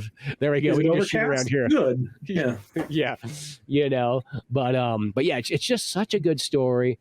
It's cool to see it. Like, as I said, it's only one of those ones that pops up in books all the time. You know, it's mostly always a chapter. If you go through any history of video games, there's always kind of that's a major kind of pinnacle moment. And it's always a good story. I think that's one of those ones. It's not like, the one I'm sick of in video game stories is like when you get to they spend way too much time on the 1993 trials with stupid fucking Al Gore and all that stuff going like, video. It's like, I've heard this so many times. It's not that interesting. I could care less about lawsuits and stuff like that. Like whatever. That's like those ones you could sum that up in like two pages and call it good. You don't need to spend two, you know, like chapters on it. But this story is always cool, and just the fact of what it is, like going against all the odds. And I love how there's so many companies like Atari's trying to get it. Sega kind of tries to get. They don't really have the Sega part in this one too much. They mentioned Sega a couple times because Sega kind of got really fucked over in this. And like the real story is because they got the rights or whatever like that, but then the rights because of how everything was. That's why they couldn't release the Sega Genesis one because they had the console rights. They made the Sega Genesis game, and they only were able to release it when the Sega Genesis Mini came out. That was the first time they were able to finally use that rights in the cartridge they built. I think they sold it like in China or Russia or somewhere, Taiwan. Like they could get it like sold in like one other country, but like yeah, Sega put all the effort into getting that, and they couldn't get it properly, and so on. They got kind of undercut by Nintendo, but yeah, it's just cool. Yeah, having the characters in there and everything like that. Just great, solid business movie. As I said, the suspense is there. It captures that time period really well without ever feeling like anything's pandering or anything like that. It just feels legitimate like that, you know? And even there's like that scene you talked about before, like when you first saw it, but like when they go to, we got something to show you at Nintendo, and then they pull it off and it's like, it's a Game Boy. It's like the prototype and everything like that. This is going to change everything. You know, we're going to create Super Mario Land. Fuck Super Mario Land. You want Tetris straight out of Russia. Which, as a kid, I would have been like, if this movie came out when I was a kid, and like, no, we think we got something better than Mario Land. They're like, let's leave the theater. Fuck this. You know, because it's like, you don't got nothing better than Mario Land. What you got better than Mario Land is Mario Land 2. Fuck you, you know, but like. What about Mario Land 3? Fuck Mario Land 3. Fuck Wario. That's the point where I would have hated Wario, because I was just like, anytime, I don't want to derail us too long because it's already over 2 hours, but anytime there's like a spin-off coming out, like of a character, I'd be a little bit of like, motherfucker, stay in your lane. As if like it was that character's idea, not the company's. Like, you know, we want to give Knuckles like a game. Like, whoa, hold the fucking phone. Next thing you know, because I was afraid, because I remember there was like a couple of toy brands where like the side character started to become the main character, and the main character got shoved to the side. I'm like, that's not happening to Mario. That's not happening to Sonic. Knuckles, Wario, take a fucking seat. Now at the age, like, okay, they're just being experimental. I'm fine with that. But the age, like, I've seen this before. I've seen this with Stretch Armstrong. You're not going to fucking do this with Mario, okay? So... Yes. Anyway, I can appreciate Wario nowadays, but when I was a kid, Wario was the enemy. Exactly. That's how I feel. Like I just fought this fucker in like the last game. Why the fuck am I playing as him? Fuck this guy. But now I have a lot of appreciation for that character. But yeah. no, that Tetris one, as I said, I think it's a pretty solid movie all around. Like, there's nothing I could complain about. I thought it was good. Everything about it I really enjoyed. And yeah, it's just that good story, and it's kind of cool just to see it play on out, because it's always something that's interesting when you get business movies. You're like, because that's kind of a hard script to tackle. It's like, okay, how are we going to always make this interesting? Let's be honest. For 2 hours, you got to keep up the, the hype and everything when you just got a bunch of guys, in a sense, running documents back and forth at the end of the day. Like, that's literally what they're doing. If a business movie that can keep the tension going, and keep the character motivation and study interesting, I always got credit for that. Like, because I hate Steve Jobs. I fucking hate Steve Jobs. But the not the Ashton Kutcher one, but the Michael Fassbender Steve Jobs movie is really good. Yeah. And that's just a movie of him being an asshole in meetings and like press junkets for like 2 hours. And like somehow that's a very enjoyable, well-written, well-paced movie, Yeah. It's like it's an artsy movie because it's just like 3 sections of him releasing. It's like three of his like speeches. Like that's all it is. Yeah. And if you can do a good job of like a business movie based on a true story, then I give that movie credit, Yeah, and that Tetris one, I feel like it just delivers on all fronts on that one there, and it's just a cool pocket history for any video game fan. And I also like to, because it does have the super happy ending, like and it is real, where literally I can't remember what the dude's name is, but the guy that Taron Egerton's character, it's like he literally brings Alexi over and his whole family and goes, "Here we go, we're in California now, everything's fucking awesome, and we own the Tetris company, and from this point on, we're just going to make tons of money," and they're still doing it to this day. Yeah, that's also one of those things, because you always hear about like the shady business guy who fucks him over, and assuming that's all true, assuming that's what you just said is how it happened. I'm glad to hear that, because so often you hear about the guy who fucks him over, and they're even like, here comes this American trying to take advantage of our work. He's like, no, I want to share the money with you. Yeah, all that stuff from the books is all generally in there, because I remember watching the whole time, like, okay, I remember that part and that. The car scene's the only one that I'm like, I remember that hardcore car chase in there.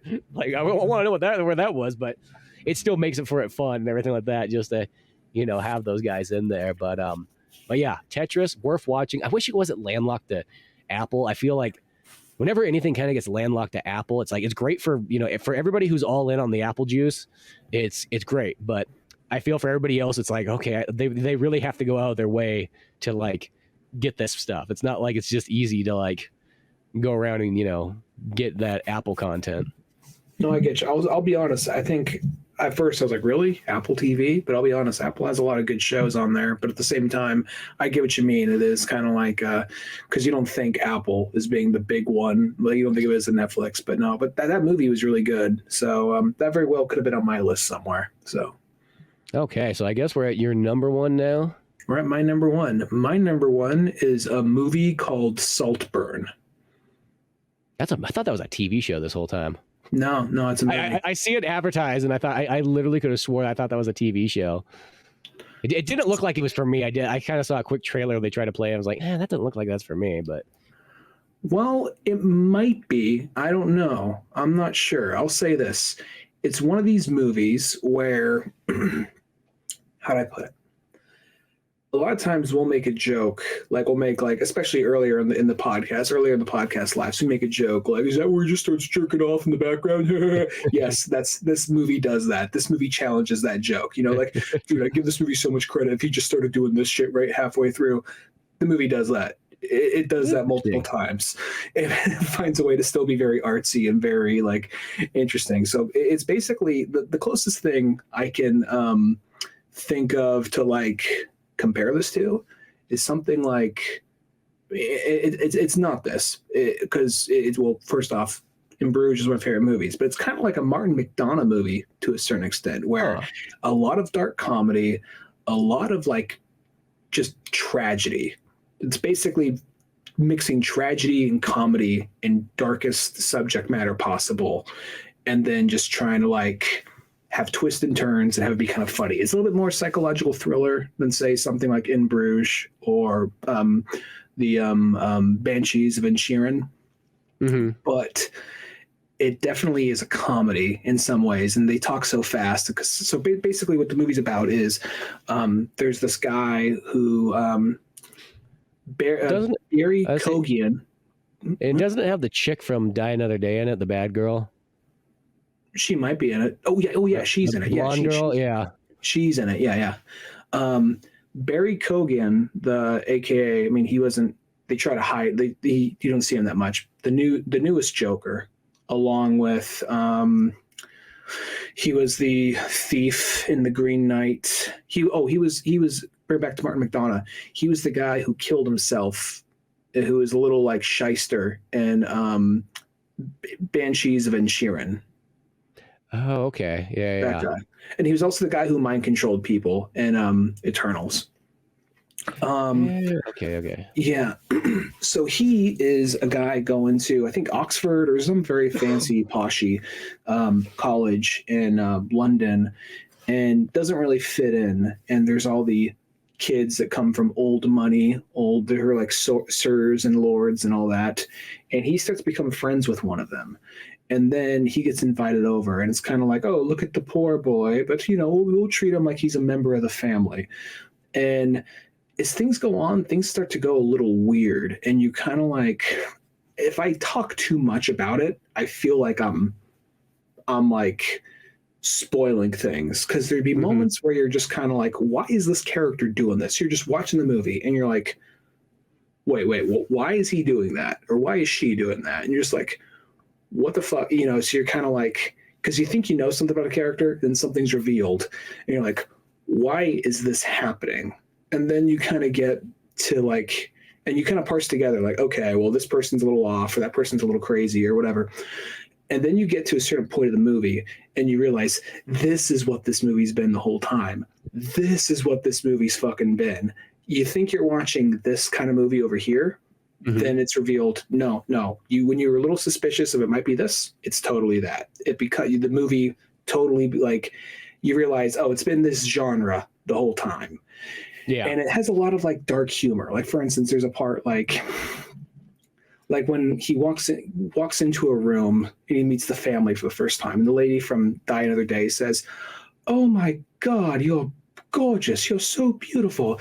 And he's just like, "I told you he was, mother." He's like, "But you're so nice. You can't be trusted, And then like something to the lines of like, there's like some lady who's like hanging around the house. It's like a friend of the family, and they like talk shit about her whenever she's not there. And then eventually she's like, "Oh, she killed herself, but some people will do anything for attention, So it's kind of like a lot of that kind of humor. Like, they'll say things really fast and very rapid, and you kind of need to almost rewind it. This is almost a movie that I wouldn't mind seeing this in theaters, but this is almost a movie that, like, with the British accents and how fast they talk and how quick jokes go by, it almost helps with subtitles and rewinding it for a minute. And then, I don't think it went to theaters though, because I think it's an Amazon movie, isn't it? It did, but because I saw a poster for it in like when I was visiting in Sonora. Oh, maybe it did come. I don't remember I just remember seeing it pop up on Amazon, like, and I literally thought it was a TV show like this whole time. I just thought like, oh, new series, okay, whatever.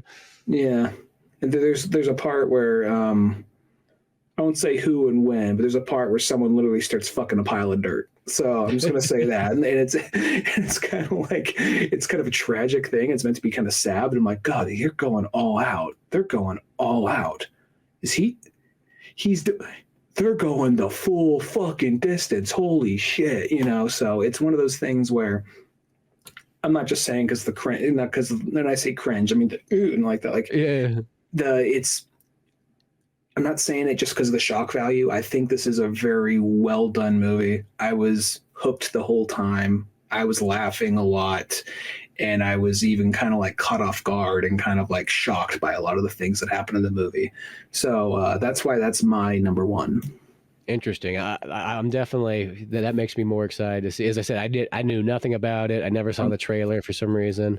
I'm hoping I'm not blowing it out of proportion, because it's at some point you can kind of parse together, oh, is this what's going to happen? Because they're kind of vague with the clues they leave out. And then once it happens, you're like, I mean, that could be a coincidence. And then you watch it like, no, something's going on. And then when they reveal how, like, oh, that was clever. Yeah. As I said, that one sounds like an interesting one. As I said, I think I was just confused. We also live in this time period too, where like it's confusing to know what the hell anything is anymore. Like, You know, you don't know what's a TV show, what's a movie, what's an ad, what's a movie again. Like, you know, it's like one of those ones where like so many things, you know, what's a sports program? Like, is that a movie or a sports program? I don't know anymore. Is it an audio drama or a children's book? Yeah. It's just going to be a guy clapping in front of the camera. I'm not too sure. But could be a shadow box. Yeah, you never know. Yeah, shadow puppets even. But going into my number one, this is one of those ones like I picked this one here, and it sounds kind of like a weird one to have as a number one because probably there's other movies that are probably better than it. But this was the movie I had the most fun with. And a lot of times at the end of the day, I think the number one factor for any movie that kind of makes it like superior is the fun factor. That is the one that if I have a really good time in the movie and I can watch the movie a lot more often, I hate to sort of say it, but that will outweigh a lot of other things. You know what I mean? Maybe at the end of the day, if you're, you know, comparing it for other reasons, but if you're just going like, which one you're going to have the most amount of enjoyment out of? Well, this is the one that I thought was really good. And this was The Retirement Plan with Nicolas Cage. Oh, I wanted to see that. You told me about this one. Yeah, and this was one of those ones. This is one of the first movies that came out in theaters. It was like a brisk 95 minutes or something like that, not 2 hours and 45 minutes. It was like one of the first ones to be like, no, we don't need to be long. You know, it had just, you know, kind of, you know, maybe a classic sort of like action storyline, but not in a bad way. Like it had, okay, Nicolas Cage was this old retired kind of assassin guy that kind of left sort of his family, and then the family that was, you know, his daughter and her new husband, and they had a kid. They start getting into some kind of stuff, some shady dealings and so on like that. So they're like, well, the only thing we can do with our kid to make him safe is we can send him to my, you know, my dad, who I haven't seen in 10 or 15 years or something like that. So they send him out there, and he's like in the Bahamas or somewhere on an island kind of thing, just living like a drunk and everything out there, Nicolas Cage style, long hair, beard, all that stuff. And then she goes down there, so they kind of have that funny relationship thing going on. But he's the best person to kind of protect her. And then you got oh god, what's his name? The guy who plays Rorschach. I always like that guy a lot. Oh, Jackie Earle Haley. Jackie Earle Haley. He's in it as the main villain and just the kind of the gangster guy. Who knows? Okay, because this I forgot. It's been a while since I've seen this movie, but they give the little girl has this USB drive that they never explain what's on it. But it's got important stuff that Jackie Earle Haley needs. Don't need to explain it. That's okay. Totally fine. And so he sends Ron Perlman out there to go get her back. And Ron Perlman's just this big old kind of galook, like right-hand man guy who just kind of there's just comedy throughout. Huh? Stacked cast. Yeah, dude, the cast is Perlman, great. Jackie Earle Haley. Yeah, you know, Nicolas Cage, like everybody in it's great. And it's just that mixed match of like great action, super funny, you know, good moments all around and so on like that. And even though it might have like that kind of like father-daughter, like, oh, they kind of make it up real quick. It's not like Will's like, fuck you, Dad, you're never there. They might say it like a couple times, but then it like really fixes itself and just keeps carrying on, you know. And yeah, the whole way through, there's just funny stuff throughout it. And Ron Perlman, he gets the daughter at one point, and so he's pretty much just holding her sort of hostage. But he's like that kind of guy who's like, well, you know, I might have to kill you at some point, but we're gonna make it fun. If you do things right, we'll have a good on time. I'll take you out places. We'll get pizza. Everybody likes pizza, you know. And so, but then he's still kind of there. So it's like it has this cool just mix-match of these characters interacting throughout the whole time. And then like, yeah, when you see Nicolas Cage kicking ass, like he resorts back to all his like assassin training from back in the day, and that's the reason why he was out of the family. You know, is because he was doing that. So it's one of those kind of things. But no, it's the one I like. As I said, I thought it was just overall great action, great, you know, replayability, you know, good comedy throughout, and a bunch of characters just really chewing up scenery the whole time that I felt like it just made for a really, really fun movie. And goes to show once again that Nicolas Cage and like his kind of surrounding movies, he just kills it still. Like it's just one of those ones. I feel like he's just been on such a good roll that like he's got so many movies that come out that I always feel like I need to catch up on all of them because, you know, there's just so much stuff that looks cool. But like this is one of those ones I was really impressed with. With the exception of this year, there's been like the last 2 or 3 years where Nicolas Cage had like a movie high ranking for me, like one of the weirder kind of artsier films where it just Nick Caging it up, but like in a very like in an artsy kind of way. This movie is not one that I saw. I wanted to see it. It just got by me. but it sounds like maybe if I did see it, this would probably be my Nick Cage movie of the year. Not saying like I really have one Nick Cage movie of the year. Otherwise, my list will explode. It will lose all structure, you know. But like, I just felt like slowly there's been those couple of movies that always like, oh, here's that okay, here's him where he has a bit part in this movie, like, oh, Nick Cage, you know. But then here's this other movie where it's just like it's a Nick Cage vehicle of some kind, and it's really showing why he's so good at what he does. Like that movie I mentioned earlier, a Dream Scenario. That's a movie that I wanted to see, and that's a big Nick Cage flick, and that's like a Nick Cage horror comedy kind of. So I was like really curious about that. But maybe hopefully these films will come over here sooner than later. We'll be playing at more than 3 screens or something. Yeah, definitely. I mean, it's still one of those ones, like, because for the longest time this year was one of those ones where I was like, God, this is the strangest year. It's like most of the time there's so many movies competing for each other's like rank and roll, and this one was like one of those ones where it's just like, oh, we'll just kind of see how it kind of goes. And at the end of the day, there's still always good movies. It's not saying anything of that, but it was one of those ones where the choices were kind of interesting and so on like that. And do you have any extra movies that you're kind of like, this would have been like 11 or 12, you know, or anything like that?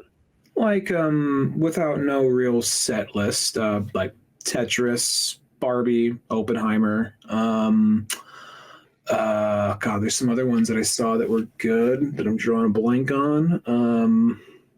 Yeah, I would say there's 3 movies that I sort of had that like almost made it into my list, and I just kind of left them there at the bottom just as, you know, they were pretty close.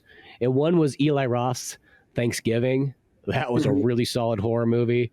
It's one of those movies. It came out. I feel like it needed to sort of come out once again post Grindhouse, but 15 years later, a little bit too late, and that's not a problem. It still was good. It still was classic. I felt like it was one of the best Eli Roth ones he's done in a good while. Had good kills throughout, and it still had that funny feel there. And then another one I threw on there was Dream Big, which was a documentary. And I always feel documentaries always seem kind of like, it's weird to some sort of documentary mixed in with that. Like, I always feel like it's so different of like a genre. It's almost like if you threw TV mixed in there, it's like now you're starting to get into a different realm. But it was a cool documentary made just about like 60s and 70s, Santa Monica, Gold's Gym, bodybuilding scenes and all that stuff. So it went through the whole history of kind of Gold's Gym and all that down there. And it had kind of neat, like a bunch of good interviews. The weird thing was it felt like it was made by like, it was almost like a high production high school movie is what it felt like. Felt like if there was some kid who was really into bodybuilding and like literally high school, and he got his like multimedia class together and somehow, some way got all these old bodybuilders to come talk on camera. Like, cause it felt like it had like these experimental shots and so on, like, and kind of amateurish kind of look, but the material was all good. It threw in kind of some neat animation and stuff in there too. And I mean, just for me, I just love that era so much, that 60s, 70s, all the classic bodybuilders and all that kind of stuff. So that one was a real close one there. And then one more I had is actually Aquaman 2. I was really impressed with that. I didn't get a chance to see that one yet, but so that one was really fun. I liked it quite. As I said, that was one of those ones. It was close to making it on my list. I probably liked it just as much as the first Aquaman. And the first Aquaman I thought was one of the best of all, like between both Marvel and DC. I like that one a lot. This one kind of still carries it. Good action. One of my favorite things about this Aquaman 2 is that it kept it always was traveling and going somewhere, just kind of like how the first one was. You never got stuck in one area for like 45 minutes. No. They were always on to the next place. So it had a great adventure aspect to it, you know? And even though it was just sort of kind of reusing characters without really introducing anything new, it worked. It was one. That was the only thing I thought was gonna be kind of weird. I'm like, don't get me wrong, Black Manta is probably one of the coolest villains around. But it's like you're using Black Manta again, you're using Aquaman's brother again, but it somehow kind of all worked out. There's a part where you're using Mira again, and there's a part where Black Manta even comes out where he's like, "Oh, Johnny Depp's got me something to say to you," and he just beams the fuck out of her. He doesn't say Johnny Depp.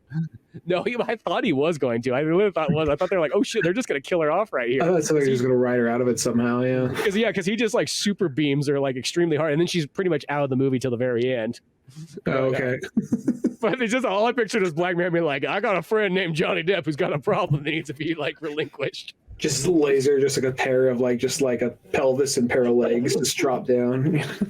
But yeah, it's like one of those ones where you got to check it out. I will say, like, Out of all the superhero movies in the year, it was definitely my favorite.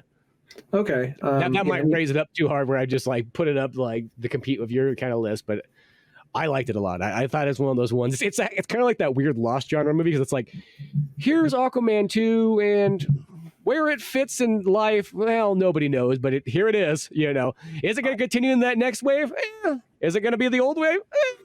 It's just here. It's on its own. Don't worry. I feel like my list like sways back and forth between like very like weird artsy kind of big epic drama stuff to like Mario Brothers and Guardians of the Galaxy, you know, like stuff that's like biggest IPs in the world to Killers of the Flower Moon and Saltburn, you know. So I feel like my list just bounces back and forth between that, where your list had very little, had like didn't really have any superhero stuff on there. So yeah. No, I oddly didn't. It's weird because it's like I kind of was like, it's weird. I think it's the first year I've never had a DCU animated movie on there. I almost put the Mortal Kombat movie on there, the Johnny Cage one that came out. That was pretty solid too. I liked it a lot, and I felt like, well, maybe this will be my DCU one. I'll just put the Mortal Kombat animated one on there instead. But it just ended up not making it. I thought of a movie. Another one that could have probably been my honorable mention. So maybe like, you know, like I said, Barbie, Real Order, Barbie, Oppenheimer, Tetris. I think it's called Still. It's the Michael J. Fox documentary. So I could have maybe had that on there, but I had more of a longer list of, there's a lot more movies I wanted to see. Maybe if I saw like American Fiction or something like that, or Dream Scenario, maybe more of my list would have got pushed down, but you know. Yeah, well, I mean, you can never see them all. Yeah. As I said, when I sort of flipped through the list of the movies, there wasn't anything catching my eye that I was like, oh, I gotta see that. I felt like I got to a point where I'm like, I think my list is solid. There'll always be that one movie that you just never found, and that's okay. Mm-hmm. That's like even the whole point of sharing our list together is like we find some new movies that like each one of us missed ourselves. So it adds up for a much wider list to have. But yeah, it's actually oddly enough as I thought 2023. But like I remember like it was like at like the 6 month mark. I remember kind of looking at you on the podcast, being like, dude, I don't know about this year. Like if it was any other year, I'm not too sure if some of these movies would kind of even they would be like in that top 20 part, but maybe not top 10. And then as it kind of went along, it's, you know, I will say I do think it's probably one of the weaker years comparatively. If we had to look in like the last 10 years of doing this or so, I would almost say this one's got to be probably low on the totem pole. I'm happy with my list, the movies I saw. I would have liked to see more. I think it's more the lack of movies I saw this year, which is kind of why my list came out the way it did, which is not a bad list. I still liked all these films. But there was a minute like, well, I guess Flash is going on here because that's a movie I saw. So, but then I'm like, because I liked it more when I first saw it. The more I thought about it, I'm like, oh, maybe I don't. Maybe I was a little. I mean, the first two-thirds, the first two parts, acts of the movie's fun. The third act really falls apart and has a nice little redeeming moment. But overall, I'm like, no, I don't think I really, So I really kind of like salvaged my list in the last like 2 months. Like when I came back to the States and visited, my parents have DirecTV when I was staying there. Like, let's see, what do they have here? Ooh, these are a lot of movies I cannot see over there. Time to watch them now. So, with your family stuff, I gotta. Hold on. I gotta finish Sisu. Yeah. Yeah. So no. I mean, overall, still a cool, still interesting movies. Go out and check them out, whichever ones you kind of forgot and didn't see. And I know I'll be doing the same. Ryan probably will as well. But beyond all that good stuff, go to oldmanorange.com for more podcasts, comic books, music, movies, all that fun stuff that we have on there from ye old days. And until then, I'm Spencer Scott Holmes. And I'm Ryan Zunigan. And we'll see you some other time. Later, folks.